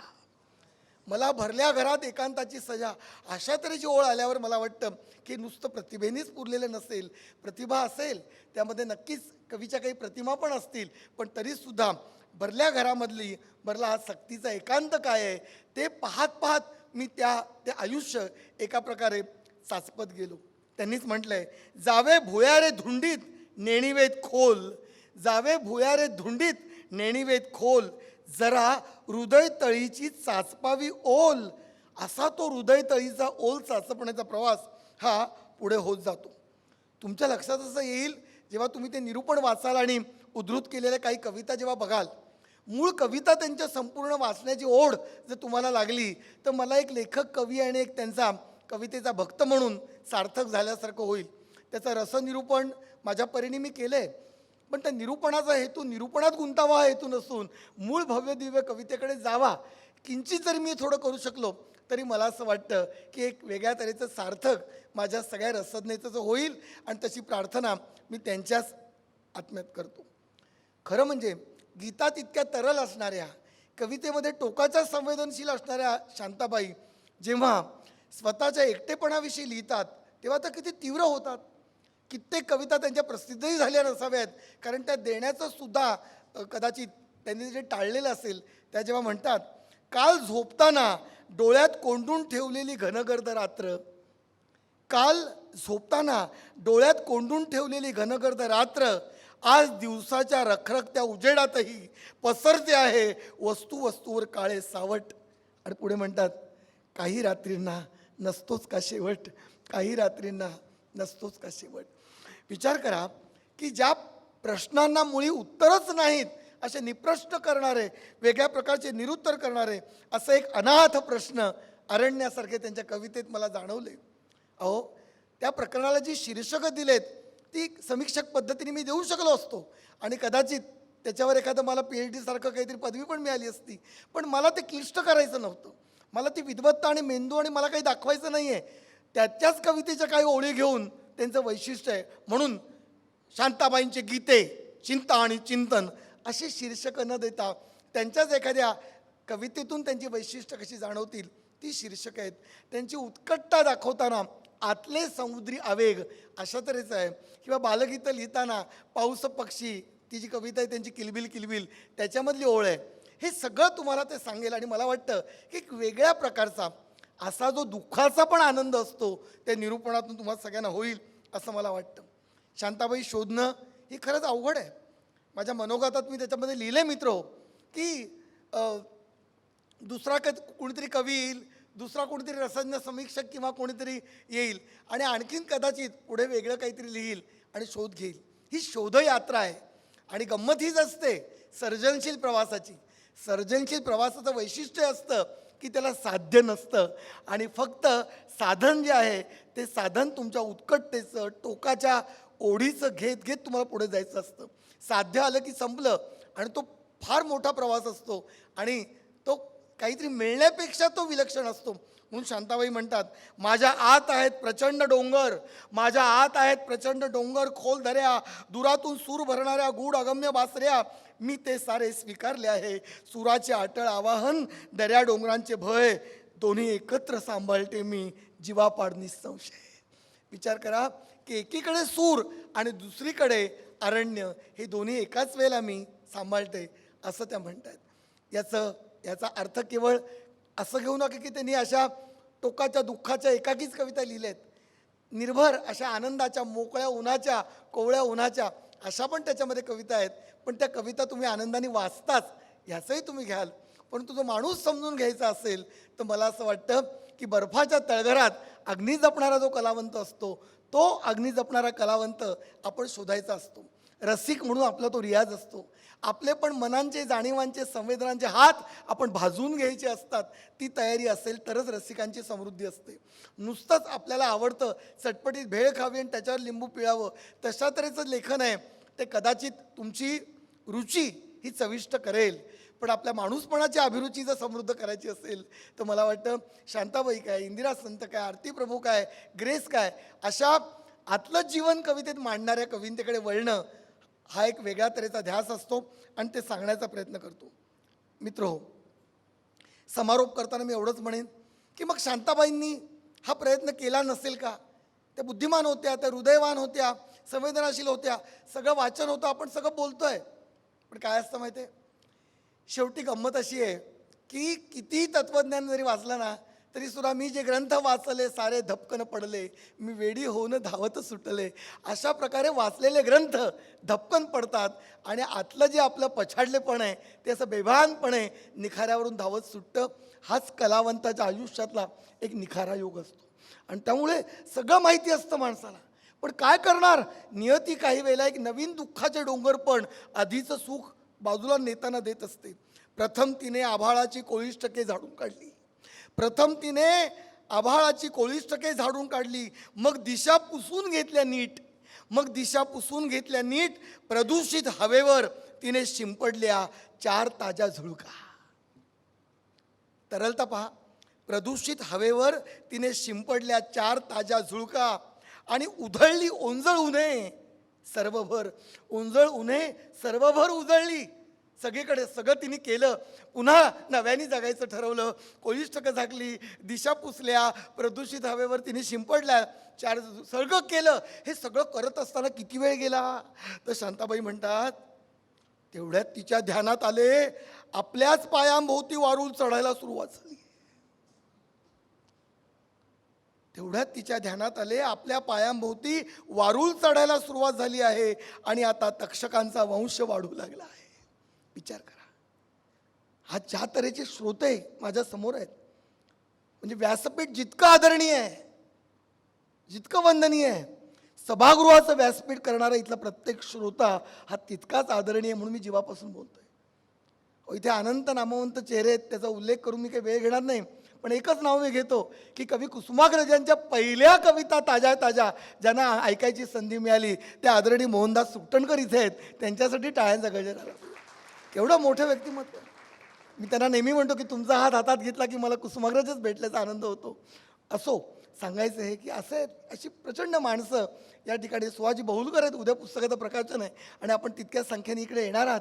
ही सगळी माणसं आहेत, शुभताताई चौकर आहेत, डॉक्टर बेंद्रे आहेत, ही सगळी माणसं मी का सांगतोय तर तुम्ही नुसतं ऐकून लगेच जिना उतरताना काही ते असं ओसरणारे नाही आहात, पुन्हा वेगळ्या प्रकारे शोध घेणारे तुम्ही आहात. आणि म्हणून मला सांगावं असं वाटतं की हे जे पायाभोवती वारूळ चढत जातं त्या ठिकाणी त्या कवीतल्या कलावंताचं जे एक अशरणपण आहे नियतीभोवती ते अनेकदा आलेलं असतं. त्यामुळे हा सगळा शोध हा माझा नक्कीच थांबलेला नाही. ही माझी शोधयात्रा परममित्रांनी प्रकाशित केली. इतक्या प्रेमाने ऋण तर मी व्यक्त केलेच. स्वातीताई जोशी यांचे पण मी आभार मानतो. जरी संकेत म्हणून ते असतील तरी त्या पण व्यासपीठावर आहेत असं मी मानतो. उभयतांनी त्या काळामध्ये जो जीव जडवला, जे प्रेम दिलं, प्रकाशक नात्या पलीकडे ते घर ठाण्यातलं झालं, तो एक आनंद आहे. आणि तो सगळ्या आनंदाला कळस आजच्या दिवशी या सभागृहात झाला आहे आणि तो खरंच उत्तुंग भाग्ययोग आहे. पुढे पुस्तकाची प्रकाशनं किती होतील काय होतील मला माहिती नाही, पण हा मात्र दागिना जपावा असा क्षण आहे.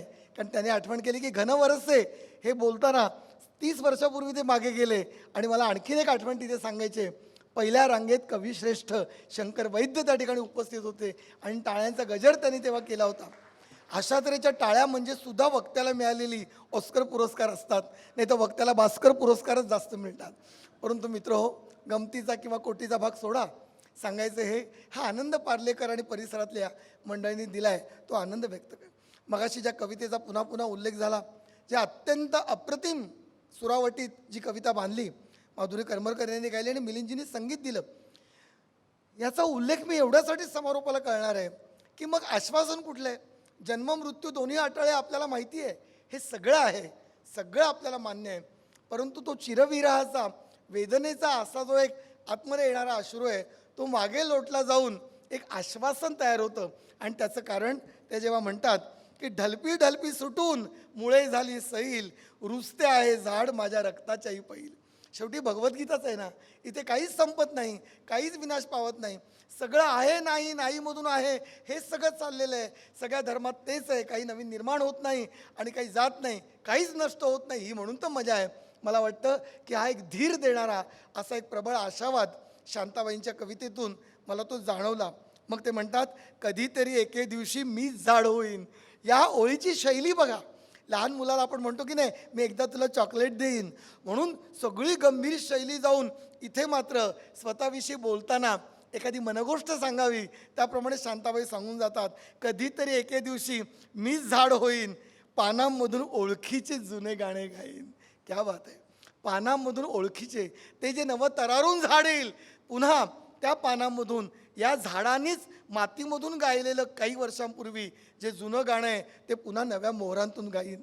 आणि म्हणून मला असं वाटतं की आजचा उत्तुंग कार्यक्रम म्हणजे आशाताई माधवराव आणि दोन्ही माधवराव आणि विजयजी यांना मी एक आश्वासन देऊ इच्छितो. हा एक शुभ संकेत आहे महाराष्ट्राच्या या मातीचा, या मराठी भाषेचा, या सगळ्या वातावरणाचा आणि एकंदरच भारतीय साहित्याचा शुभ संकेत आहे की इथे कधीही काही कुठल्याही लाटा आल्या तरीसुद्धा असं वाटलं की हरवते की काय, पण एक लाट नेते वाटताना 4 लाटा देणाऱ्या पण होणार आहेत, हे आश्वासन आहे. आणि त्यामुळे पुन्हा एकदा कधी शांताबाई, कधी दुर्गाबाई, कधी इंदिराताई, कधी लक्ष्मणशास्त्री जोशी, कधी पु ल, ही सगळी माणसं वेगवेगळ्या पद्धतीनं वेगळ्या वेगळ्या नावारूपाने येणार आहेत. आणि मला असं वाटतं पुढच्या पिढ्या त्याचा शोध घेणार आहेत. आपल्याला अत्यंत समृद्ध करणारी आणि दंश करताना सुद्धा अमृताचा चित्कार करायला लावणारी अशी अप्रतिम कविता शांताबाईंनी दिली आणि त्याचा रसिकतेने मी आस्वाद घेतला. अध्यापनाच्या निमित्ताने हजारो विद्यार्थ्यांना जवळजवळ 40 वर्ष तो आनंद मी घेतलेला. मी पगार घेतलाच नाही, मी घेतलं ते मानधन. कारण कविता केवढ्याची शिकवायची मला माहिती नसतं आणि ते शिकवण्याला काही मूल्य नसतं. आनंद घेतला आणि तो दिला. आणि मला वाटतं आज सरस्वतीनं त्या माझ्या आनंदाचाच प्रसाद या निमित्ताने ठेवला आहे. मी सगळ्यांचे आभार मानतो. आणि विजयजींसाठी उत्सुक असणारे आपण, मनात ती उत्सुकता असतानाच त्याचा फायदा असा घेऊन मी माझं बोलणं मनातलं मांडू शकलो. विजयजी, थोडं दीर्घ झालं असेल क्षमा मागतो, आणि नसेल दीर्घ झालं तर उरलेलं पुण्यात येऊन बोलेन. धन्यवाद.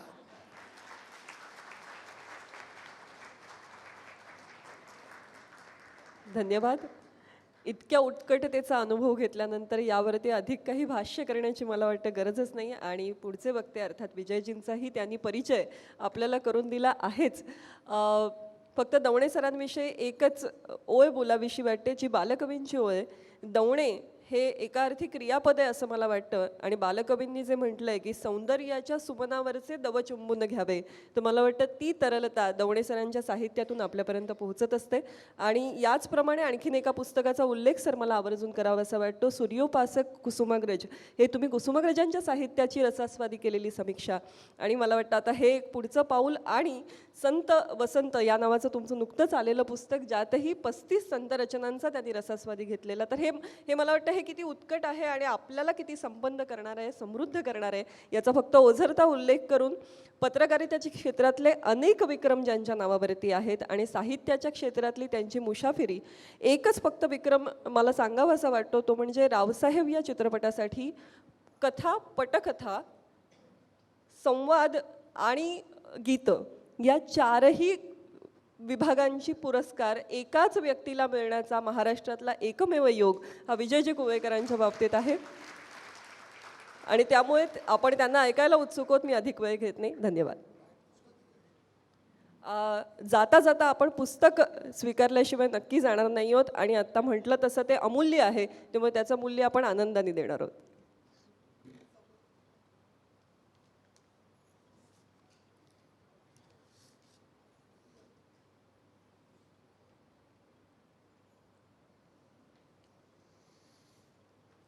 उत्तुंग परिवाराचे अध्वर्यू माधवराव आणि आशाताई खाडीलकर,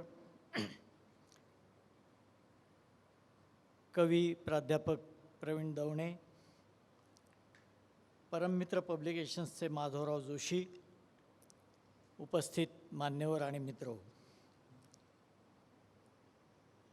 बऱ्यापैकी उशीर झालेला आहे, त्यामुळे मी फार वेळ घेणार नाही.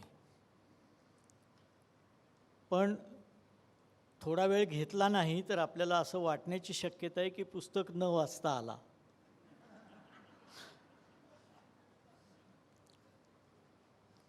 माधवराव हे म्हणजे सवाई माधवराव नव्हेत. हे कसं आहे, सध्या आपल्या भोवतीच आरत्या उवाळण्याचा जमाना आहे. अशा वेळेला हे खाडीलकर इतरांचं गुणगान करण्यामध्ये धन्यता मानतात, यातच उत्तुंगचं वैशिष्ट्य आहे. त्यांच्या स्वभावाबद्दल मी काही सांगण्याची गरज नाही, ते बोलले त्याच्यात सगळं आलं.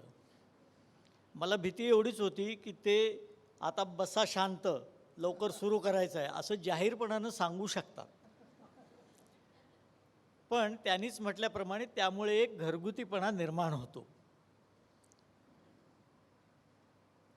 यामध्ये त्यांचं अतिशय पारदर्शक आणि उत्तम असं आत्मचरित्र आहे. खरं सांगायचं तर लोक खरं सांगायचं म्हणतात आणि खरं सांगत नाहीत, तसं या आत्मचरित्रात नाही.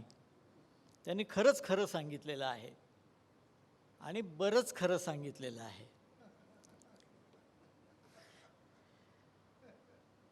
आता दवणेंचं पुस्तक शांताबाई, या कवितेतल्या शांताबाई शोधणारं पुस्तक, आणि त्याच्या प्रकाशनासाठी माधवरावांनी मला बोलावलं. आता माधवरावांचं बोलावणं म्हणजे आम्ही आपलं सौजन्यानं म्हणतो, त्यांनी विचारलं याल का वगैरे, तसं नसतं. तो आदेशच असतो एक, की तुम्ही यायचं आहे असं ते सांगतात. आणि प्रेमामध्ये आदेशाला प्रेमाच्या प्रतिसादाचंच उत्तर मिळतं, त्यामुळे आम्ही हो म्हणतो. असं त्यांनी मला सांगितलं आणि या पुस्तकाच्या प्रकाशनाला मला बोलावलं. मी प्रामाणिकपणानं म्हणतो आहे की याच्यात माझ्या योग्यतेपेक्षा त्यांच्या प्रेमाचा वाटा अधिक आहे. आता या दोन्ही माधवरावांचा माझ्यावर काय जबरदस्त विश्वास असला पाहिजे. 174 पानाचं पुस्तक ह्यांनी मला 16 तारखेला पाठवलं आणि 19 तारखेला बोलायला सांगितलं. म्हणजे याच्यात एक विश्वास असतो की हा वाचणार आणि बोलणार. या विश्वासाबद्दल सुद्धा मी धन्यवाद देतो. आता हे पुस्तक हातात पडल्यानंतर माझी एक सवय आहे. मी पुण्यात राहतो, बरीच वर्ष पुण्यात आहे, पण पुस्तक न वाचता सुद्धा त्याच्यावर विद्वत्ता प्रचूर बोलता येण्याची जी एक पुण्यातल्या अनेकांना सिद्धी प्राप्त झालेली आहे, ती काही मला अजून प्राप्त होऊ शकलेली नाही आणि ती होऊ नये अशी माझी परमेश्वर चरणी प्रार्थना आहे. त्यामुळे हे पुस्तक दवणे म्हणाले की जमेल तेवढं वाचलं. यातला प्रत्येक शब्द प्रकाशकापासून समारोपापर्यंत मी वाचलेला आहे. तो कसा वाचला, मी कसा वेळ काढला, हा वेगळा भाग आहे, पण मी वाचलेला आहे. आणि या वाचनामधून जी काही मला वैशिष्ट्य जाणवली ती मी सांगण्याचा प्रयत्न करणार आहे. गुणदोष असं आपण म्हणतो, मी दोषांकडे वळत नाही. दोष जाणवतच नाहीत का? आता पत्रकारितेत इतकी वर्ष काढल्यानंतर दोष जाणवत नाहीत अशी कुठली गोष्ट असू शकते का? पण तुमचं पाडगावकरांनी म्हटलं आहे ना, प्याला अर्धा भरला आहे असंही म्हणता येतं, प्याला अर्धा सरला आहे असंही म्हणता येतं. तुम्हीच सांगा कसं जगायचं, कणत कणत की गाणं म्हणत? तर आपण काय पाहायचं? मी यातलं चांगलं ते पाहतो आणि भरपूर चांगलंच आहे. मला ज्या गोष्टी अजून हव्या तशा वाटतात, मी उणिवा किंवा दोष म्हणणार नाही. हे असावं असं मला वाटलं तर ते मी दवणेंना सांगेन. जाहीरपणानं सांगण्याची ती काही गरज नाही, कारण ते छोट्या गोष्टी असतात.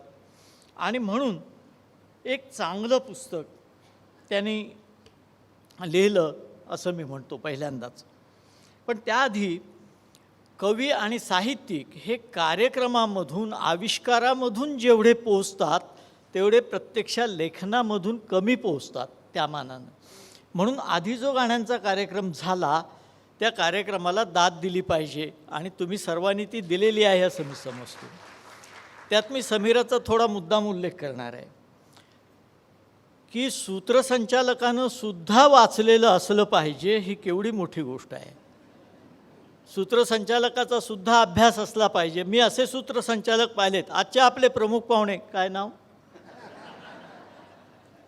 तर इतके मोठमोठे सूत्रसंचालक आपण पाहिल्यानंतर समीराचा अभ्यास आणि आविष्कार दोन्हीचं कौतुक निश्चित केलं पाहिजे. तर शांताबाई ह्या एकमेव अशा कवयित्री आहेत की ज्यांनी बालगीतापासून लावणीपर्यंत कवितेचे सर्व प्रकार हाताळले. याच्यात मी कोणाला कमी लेखत नाही आहे हे लक्षात घ्या. मी एक वैशिष्ट्य सांगतो आहे की ह्या एकमेव कवयित्री आहेत. बाकीच्यांनी वेगवेगळे प्रकार लिहिले, परंतु लावणी, भजन, चित्रपटातली गीतं असं सर्व लिहिणारी या एकमेव कवयित्री आहेत. माझं भाग्य असं की अशा अनंत मोठ्या माणसांचा सहवास मला लाभला. त्यात कुसुमाग्रजांपासून, पु ल देशपांड्यांपासून, शांताबाईंपासून, इंदिरा संतांपासून मी अनेक नावांचा उल्लेख करू शकेन. पण मोठ्या माणसांचा सहवास लाभला म्हणून तुम्ही मोठे होत नाही. मग माझी भूमिका काय? धर्मराजाच्या घरच्या पंक्तीतली भूमिका आहे. त्याच्या पंक्तीमध्ये उच्छिष्ट पडलेलं असतं आणि मुंगूस जातं आणि मुंगुसाला त्याचा स्पर्श होतो आणि ते सोन्याचं होतं. मला असं वाटतं या सगळ्यांच्या स्पर्शानं आमचं जीवन सोन्याचं झालं. ही महत्त्वाची गोष्ट आहे. आणि त्याच्यात शांताबाई एक होत्या. शांताबाईंचा मी विचार करतो. शांताबाईंचं सुदैवानं आमच्या घरी येण्यापासून अनेक, इंदिरा संत आल्यानंतर दिवसभर शांताबाई म्हणाले मी गप्पा मारायला येते तुझ्याकडे. म्हटलं शांताबाई तुम्ही काय माझ्याशी गप्पा मारायला येणार नाही आहात, तुम्ही अक्कांशी गप्पा मारायला येणार आहात. त्या म्हणाल्या मग त्याच्यातनं तुला वजा करता येईल का? शांताबाई वजा करणाऱ्या नव्हत्या, बेरीज करणाऱ्या होत्या. हे शांताबाईंचं माणूसपणाचं वैशिष्ट्य आहे. तर शांताबाई ह्या अगदी म्हणजे कवितेचे अनंत प्रकार मी जे म्हटले त्या सगळ्या प्रकारांच्या मी विचार करतो शांताबाईंना काय उपमा देता येईल. तर अनंत काजव्यांनी लखलखणारं झाड जसं आमच्या कोकणात दिसतं ना, तशा शांताबाई होत्या. सर्व प्रकारचे काव्यप्रकार. आणि या सगळ्या त्यांच्या काव्यगंगेमध्ये वेदनेची एक लुप्त सरस्वती अखंड प्रवाहित आहे. आणि तिचा शोध घेण्याचं काम प्रवीण दवणेंनी अतिशय उत्तमरित्या केलेलं आहे. आता हे एकदा तुम्ही पाहिलं की मग रघुकुलनी केलेल्या मुखपृष्ठाचंही महत्त्व लक्षात येतं. त्यात त्या वेदनेचं प्रतीक म्हणून काळा रंग असं मला वाटतं. तर अतिशय उत्तम असं मुखपृष्ठ रघुकुलचं माझाही थोडासा परिचय आहे असं मी म्हणतो. तर त्यांनी फार उत्तम काम केलेलं आहे सजावटीचं आणि मुखपृष्ठाचं. तर शांताबाईंच्या ह्या पुस्तकाचा शोध शांताबाईंचा काव्यामधून घेतलेला आहे, कवितेतून घेतलेला आहे. सर्वसाधारणत काव्याची समीक्षा असते किंवा साहित्यिकाचं चरित्र लिहिलं जातं, परंतु काव्यातून व्यक्तिमत्वाचा शोध हा एक वेगळा प्रयोग तुम्ही केलेला आहे आणि मला तो विशेष महत्त्वाचा वाटतो. कारण अनेकदा लोक असं म्हणतात की त्यानं लिहिले तसं सगळं व्यक्तिमत्व असतं का? सगळं व्यक्तिमत्व नसतं, पण सीतेनं जसं जाताना दागिने टाकत गेली तसा कवी आपल्या लेखनामध्ये आपल्या अस्तित्वाच्या खुणा निश्चितपणानं टाकत असतो. त्या शोधायच्या असतात. हे कशा शोधायच्या असतात? साधं एक वेगळं उदाहरण सांगतो. माधवराव वेळ झाला तर सांगा. या कसं सांगतो तुम्हाला. एक जेवण दळवींचं एक नाटक आहे पहा. आमच्या मोहनदासना ते फार जवळून माहीत आहे. कालचक्र नावाचं नाटक आहे. त्याच्यात एक दामू केंकरे काम करायचे. दामू केंकरे वगैरेबद्दल माझे सगळे इतक्या लोकांशी संबंध आलेले आहेत. एक माणूस आठवला की 10 आठवणी येतात. तर त्याच्यामध्ये एक उल्लेख असा आहे, तो जो नायक आहे तो सोमवारी मासे खातो. आता मी काय मासे खात नाही, माझी बायको खाते, पण मला तीसुद्धा सोमवारी खात नाही. तर मासे खाणारे लोक सोमवारी मासे खात नाहीत. मी दळवींना म्हटलं की तुम्ही एवढे माशाचे तज्ज्ञ आणि तुम्ही सोमवारी मासे खाणारा नायक कसा काय लिहिला? ते म्हणाले तुला खाजगीत सांगतो, सोमवारी मी मासे खातो. आणि ते म्हणाले माझी बायको करत नाही घरी मासे सोमवारी, म्हणून आनंदाश्रम का अनंताश्रम मी नाव विसरलो, आनंदाश्रम ते समोर आहे, तिथं जाऊन मी मासे खातो म्हणाले, सोमवारी पण खातोच. आता बघा एक छोटा उल्लेख आहे, पण लेखकाचं व्यक्तिमत्व त्यात कुठेतरी बरोबर प्रतिबिंबित झालं. हे प्रतिबिंब टिपण्यासाठी दवणे म्हणाले त्यांचे शब्द उचलतो, त्यांच्यासमोरच उचलतो, म्हणजे वाङ्मयचौर्याची भीती नसते, की त्याला प्रवीण दवणेंचे डोळे व्हावं लागतं, म्हणजे तुम्हाला ते सौंदर्य दिसतं. आता हे दिसण्यामागे मुळामध्ये पाहण्याची इच्छा असली पाहिजे, हा सगळ्यात खरा भाग आहे. अनेकदा काय होतं, त्यांनी फार छान लिहिलं आहे की शांताबाईंचं व्यक्तिमत्व शोधताना मला अतिवैयक्तिक तपशिलांचं कुतूहल नव्हतं. हे फार महत्त्वाचं आहे. बहुतेक लोकांना अतिवैयक्तिक तपशिलांचं जास्त कुतूहल असतं, कारण मग ते चर्चेला वगैरे बरं पडतं. आणि माणसं कल्पक असतात, सामान्य माणूससुद्धा कल्पक असतो. तो ऐकलेल्या आठवणीत आणखीन आपल्या कल्पनेनं भर घालतो आणि दुसऱ्याला सांगतो.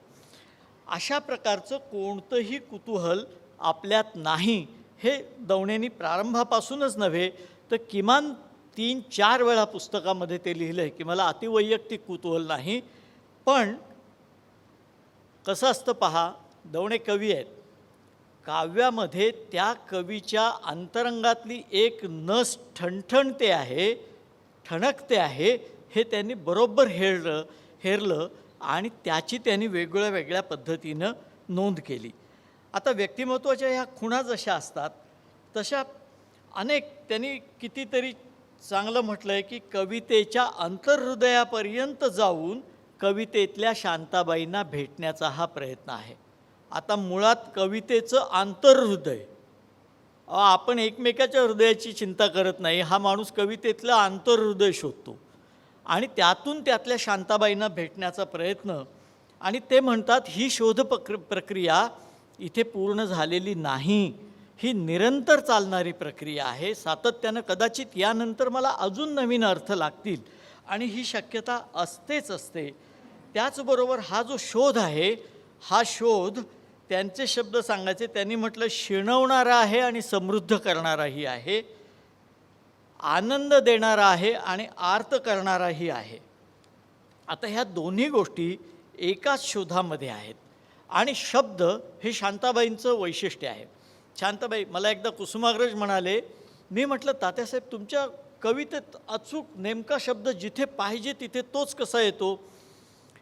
तात्यासाहेब स्वतःबद्दल कधी फार बोलत नसत असे. ते म्हणाले तुला सांगू का, मी लिहायला लागतो तेव्हा शब्द माझ्यासमोर असे उभे राहतात आणि मला घे मला घे मला घे असं म्हणतात आणि मग मी त्यातला अचूक शब्द मी निवडतो. आता शब्दांनी मला घे म्हणणं ही कवीची ताकद असते आणि ती ताकद तपश्चर्येशिवाय येत नाही. कोणतीही गोष्ट तपश्चर्येशिवाय, अभ्यासाशिवाय, व्यासंगाशिवाय होत नाही. पु ल देशपांड्यांच्या सभागृहात आहोत, त्यांनी छान वाक्य लिहिले, अभ्यासाशिवाय, तयारीशिवाय निश्चित होऊ शकेल अशी एकच गोष्ट आहे आणि ती म्हणजे फजिती, असं पुलंनी लिहून ठेवलेलं आहे. तर शांताबाईंचा व्यासंग एवढा प्रचंड होता, अक्षरशः काही वेळेला कुतूहल वाटायचं. या सगळ्या काव्यामध्ये शांताबाईंनी केलेला मेघदूताचा समश्लोकी अनुवाद हाही आपण बघण्यासारखा आहे. म्हणजे किती प्रकाराने शांताबाई ह्या सगळ्याला भिडत होत्या आणि एवढं करून साध्या मराठमोळ्या वाटणाऱ्या शांताबाई सातत्यानं नवतेशी नातं सांगणाऱ्या होत्या. शब्दांच्या बाबतीत कुसुमाग्रजांशी तुम्ही काही एका संदर्भामध्ये लिहिले, सूक्ष्मतेनं लिहिले की त्या कशा कुसुमाग्रजांना देवत्वासारखं मानायच्या. तर आता शांताबाई म्हणतात, मी तर कधीचीच शब्दांची, ते कधी होतील माझे. शब्द माझे कधी होतील, मी शब्दांची आहे असं त्या म्हणतात. पण कुसुमाग्रजांनी फारच पूर्वी लिहून ठेवलं आहे, शब्दच झाले मालक आता सर्व जिण्याचे, जनावराने काबीज केला हा दरवेशी. ही शब्दाची ताकद आहे. आणि अशा प्रकारचं शांताबाई शब्द कधी एक बघा तुम्ही, रेशमाच्या रेघांनी लिहिताना त्या साडी असा शब्द वापरतात, पण दुसरीकडे लुगडं असा शब्द वापरतात. कारण शांताबाईंचं मन या मातीत भिजलेलं आहे आणि या मातीतली शब्दकळा घेऊन ते उगवतं आणि म्हणून अनेकदा आपल्याला ती शब्दकळा आपली अशी वाटते. आणि एवढं करून शांताबाईंच्या कवितेमध्ये दवणे सातत्यानं सांगतात की त्यांच्या कवितेत एक औदासिन्य आहे, सातत्य, आनंदयात्री आहेत. आनंद होतो पण हरवलं, गमावलं त्याचं दुःख आहे, वेदनेचं दुःख आहे, वंचनेचं दुःख आहे. आणि हे सगळं दुःख शोधत शोधत दवणे त्यांचा व्यक्तिमत्वाचा शोध घेतात. आता याच्यामध्ये एक गोष्ट नेहमी अनेकदा काय असतं की मी शांताबाईंच्या संदर्भातली एक गोष्ट सांगतो. काही वेळेला साहित्यिकाची साहित्यकृती आणि समीक्षकांनी लावलेला अर्थ याच्यामध्ये गडबड होऊ शकते. ती कशी की एक अनुभव माधव ज्युलियनांचा आहे. पहा, माधव ज्युलियनांचं गाजलेलं काव्य आहे, प्रेम होईना तुझ्याने प्रेम माझे राहू दे. माधव ज्युलियनांचं चरित्र जर आपण वाचलं असेल तर वर्धा नायडूशी त्यांचे प्रेमसंबंध होते अशा स्वरूपाचा काही उल्लेख सापडतो. आणि बरेच लोक, मुख्यतः अनेक प्राध्यापकसुद्धा, ही वर्धाला उद्देशून कविता आहे असं लिहितात. आता खरी गोष्ट अशी आहे, माधवराव डेक्कन एज्युकेशन सोसायटीमध्ये नोकरीला होते आणि ती सोसायटी त्यांना अतिशय आवडायची, पण ती सोसायटी त्यांना सोडावी लागली. त्या सोसायटीला उद्देशून माधवरावांनी लिहिलं, प्रेम होईना तुझ्याने प्रेम माझे राहू दे. म्हणजे आता दुसरा अनुभव सांगतो, म्हणजे काव्यनिर्मितीला कारणीभूत ठरलेला प्रत्यक्ष अनुभव आणि त्याचे समीक्षकाच्या, रसिकाच्या नजरेतून लागणारे अन्वयार्थ. नाग देशपांडे आपल्याला माहिती आहेत, राना रानात गेली बाई शीळ. पु ल देशपांडे मला म्हणाले की नाघांच्या कवितेने आमच्या पिढीला प्रेम करायला शिकवलं. असे कवी, नदी किनारी नदी किनारी नदी किनारी ग वगैरे कितीतरी कविता. ते नाघांचंही आत्मचरित्र मी असं म्हणू शकतो लिहून घेऊ शकलो, कारण त्यांनीच तसं लिहिलं आहे की याच्यामुळं मी लिहिलं म्हणून. पण ते नाग देशपांडे हे मेहकर, बुलढाणा, तिकडे छोटं गाव आहे, तिथे राहायचे. अतिशय छोटं गाव, किती मिश्किलही होते आणि साधेही होते. ते कवी म्हणून आपल्याला माहीत आहे, तिकडे ते वकील म्हणून प्रसिद्ध होते. तर मी जे पत्र पाठवत असे त्याच्यात मी कविवर्य नाग देशपांडे असा पत्ता लिहित असे. तर नागांनी मला एकदा कळवलं की कविवर्य लिहित जाऊ नका, ॲडव्होकेट लिहा, कारण इकडे मला कवी म्हणून कोणी ओळखत नाही, वकील म्हणून ओळखतात. तर नाघांची जी एन जोशी जुने गायक संगीतकार, एका गाण्याचं ध्वनिमुद्रण नाघांच्या करायचं होतं. नाघ अतिशय लाजरे बुजरे असे आले मुंबईला. ही 60-70 वर्षांपूर्वीची गोष्ट आहे. लोकल आली, जी एन जोशी गेले आत, नाघ फुटपाथवर आहेत, मग त्या प्लॅटफॉर्मवरच जी एन जोशी बाहेर आले. त्यावेळेला सुद्धा जर त्यांना लोकलमध्ये प्रवेश मिळणं मुश्किल होत होतं, आता काय होईल? झालं, पहिली गाडी गेली, दुसरी गाडी गेली, तिसरी गाडी गेली. शेवटी जी एन जोशी म्हणाले, नानासाहेब आता येणाऱ्या गाडीत जर आपण चढलो नाही तर आज ध्वनिमुद्रण होऊ शकणार नाही, कारण ही आपल्याला तिथे वेळ गाठणारी शेवटची गाडी आहे. नाघ त्या गर्दीने ते म्हणले, मन पिसाट माझे अडले रे, थांब जरासा. झालं, त्यातून पुढे ते लिहिलं त्यांनी, मन पिसाट माझे अडले रे. त्याचं गाणं झालं. शांताबाईंनीच लिहिलं की आत्म्याची परमात्म्याला भेट होण्यासाठी लागलेली ओढ या काव्यातून व्यक्त झाली आहे. नाघ इतके मिश्किल होते, मला म्हणाले कुठला आत्मा आणि कुठला परमात्मा, लोकलमध्ये चढण्याचा विषय होता म्हणाले. हे मी एवढ्यासाठी सांगितलं की कलावंताला निर्मिती करतानाचा अनुभव, शेवटी जेव्हा कलावंत ते चित्र किंवा शब्द लिहितो त्यानंतर त्याच्यावर त्याचा हक्क उरत नाही, तो रसिकाचा हक्क असतो आणि रसिक आपल्या आपल्या पद्धतीनं त्याचा अर्थ लावत असतो. पण मी एवढं म्हणू शकेन, माझा शांताबाईंशी असलेला संपर्क आणि सगळं लक्षात घेऊन, की तुम्ही त्यांच्या व्यक्तिमत्वाच्या बरेच जवळ गेलेला आहात. दोन ओळींमधलं अवकाशाचं जे भाग असतो ना, त्यात अनेक गोष्टी सांडलेल्या असतात. त्या शोधणं ही अवघड गोष्ट असते आणि ती कवितेतून शोधणं ही आणखी अवघड गोष्ट असते.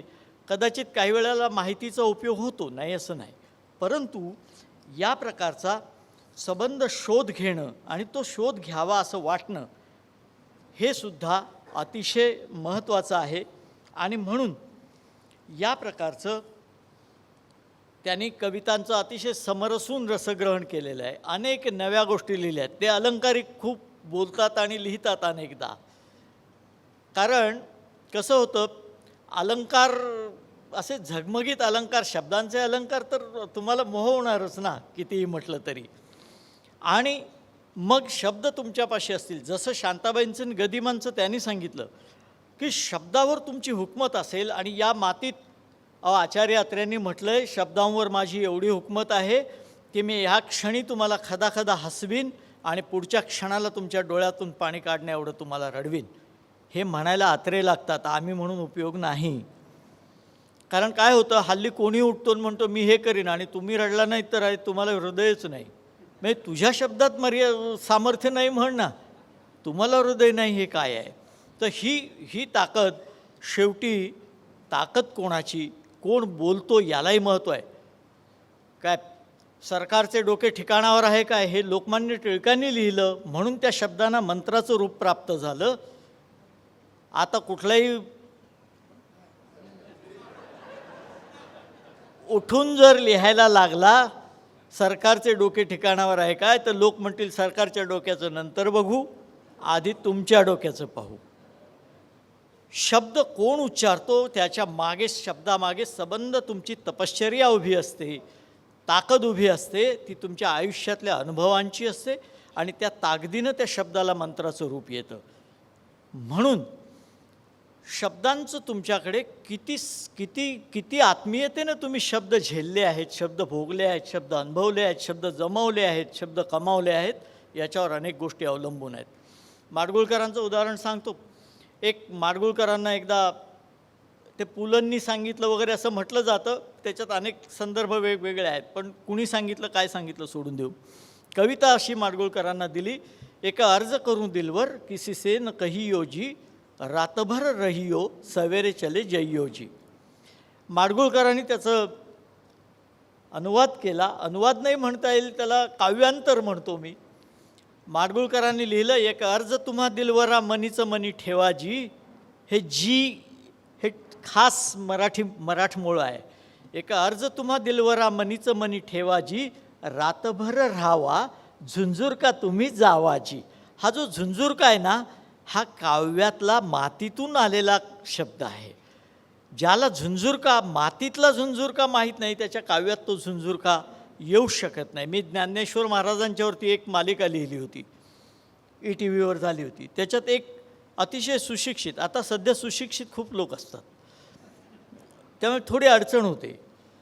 तर त्या बाई होत्या, विठ्ठलपंतांच्या बायकोची भूमिका, ज्ञानेश्वरांच्या आईची भूमिका करायला. तर वाक्य असं होतं की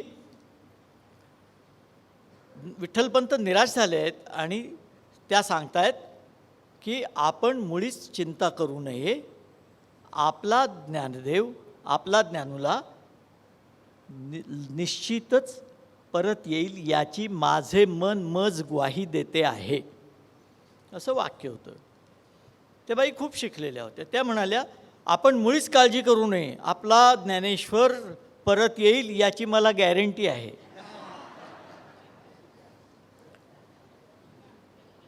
संजय सुरकर दिग्दर्शक होते, तेही चकित झाले. एवढी गॅरंटी बघून स्मिता तळवलकर निर्मात्या, त्याही चकित झाल्या. काय कोणाला सुचेना काय बोलावं. मग मी त्यांना म्हटलं, अहो मूळ संवाद म्हटलं तर जरा बरं होईल. ते म्हणाल्या, का त्यात काय. म्हटलं ते मग त्यांना तेच सांगायचं आहे ना की ते येणार ही खात्री, एवढंच सांगायचं आहे ना. मग गॅरंटी म्हटल्यावर लगेच कळेल म्हणाल्या लोकांना. शब्द आपण ज्या वेळेला काळाशी सुसंगत शब्द असतात, काही शब्द काळ घेऊन येतात आणि त्या शब्दामध्ये काळ असतो, शब्दामध्ये भावना असतात. म्हणून म्हटलं जातं की शब्द हे भाषा ही संस्कृतीची वाहक असते. आणि म्हणून कुसुमाग्रजांनी म्हटलं की भाषा मरता देशही मरतो, संस्कृतीचाही दिवा विसे. तर ही जी भाषा असते ती काळानुसार बदलत जाते, तशा भावनाही काळानुसार बदलत जातात. दवणेंनी शांताबाईंच्या आयुष्यातल्या पहिल्या कविता संग्रहापासून शेवटच्या कविता संग्रहापर्यंत बदलता काळ, बदलतं वय, शांताबाईंचे बदलते अनुभव, बदलतं सामाजिक सांस्कृतिक पर्यावरण आणि त्याचं त्यांच्या कवितेत आणि उमटलेलं प्रतिबिंब, ह्या सगळ्याचा समग्रपणानं वेध घेतला आहे. म्हणजे कधीकधी हे पुस्तक एका बाजूला कवितेतल्या शांताबाईंचा शोध देतानाच बदलत्या साहित्यिक, सामाजिक, भाषिक संस्कृतीचाही एक अंतर्भूत असा आलेख रेखाटतं. आता हे मी वाचले, हे तुम्हाला लक्षात येईल की नाही.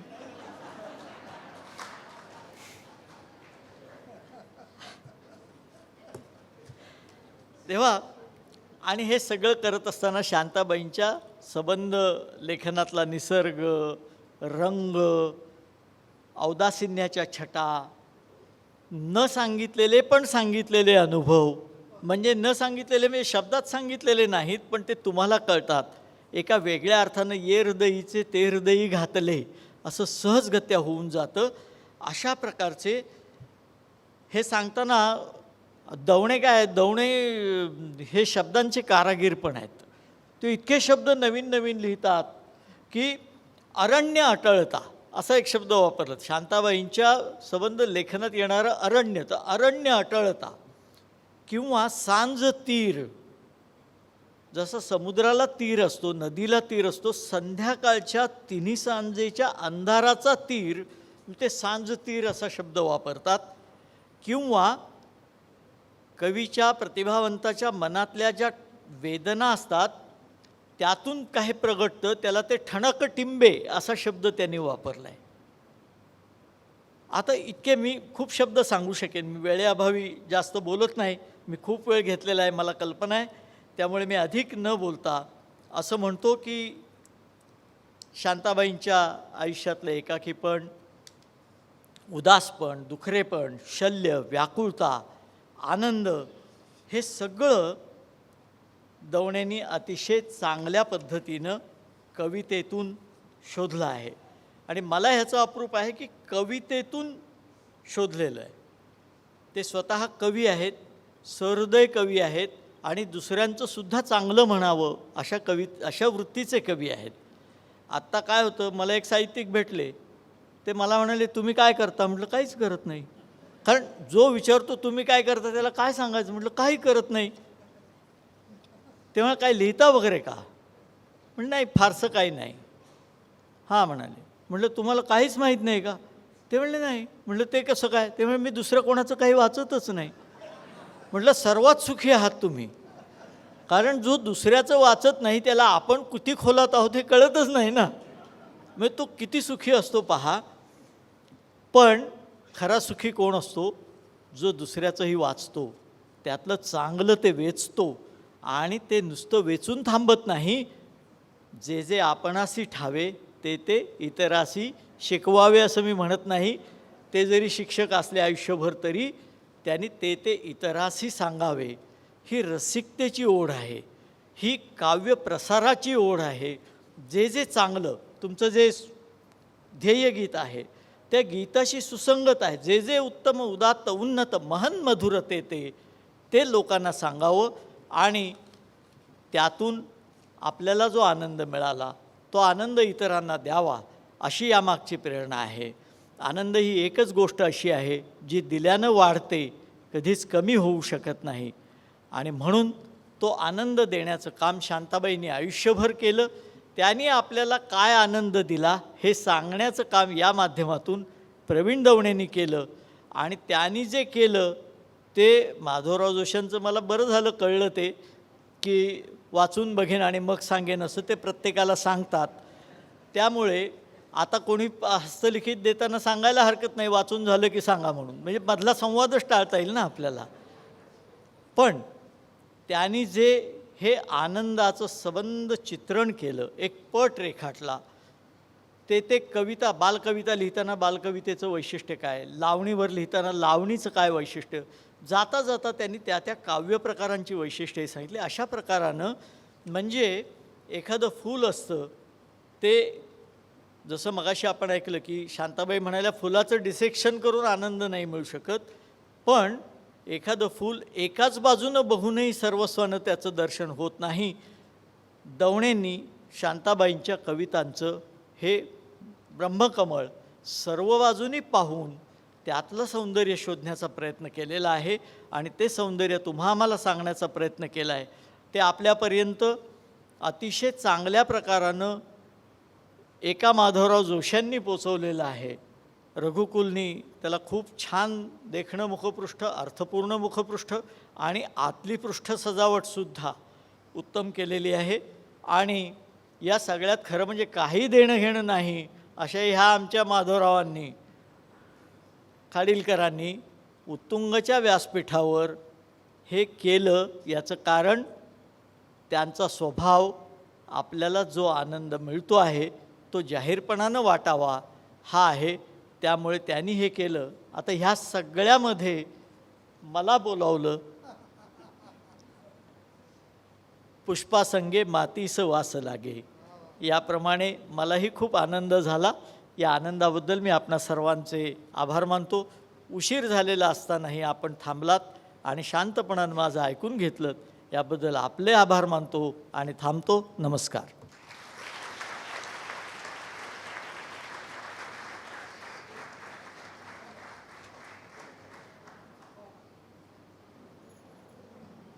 धन्यवाद. उत्तुंगचा हा कार्यक्रम आपणा सगळ्यांच्या उपस्थितीमुळे, म्हणजे या आपल्या मान्यवर वक्त्यांसमवेत प्रेक्षकांच्या उपस्थितीमुळे उत्तुंग झाला. एवढंच म्हणून आजच्या रात्री आपणा सगळ्यांचा निरोप घेते. पुन्हा एकदा सगळे घरचेच आहेत, सगळ्यांचे मनपूर्वक आभार मानते आणि या पुस्तकाचं आपण भरभरून स्वागत कराल आणि साहित्य विश्वही करेल अशी आशा व्यक्त करून या ठिकाणी थांबूया. धन्यवाद. शुभरात्री.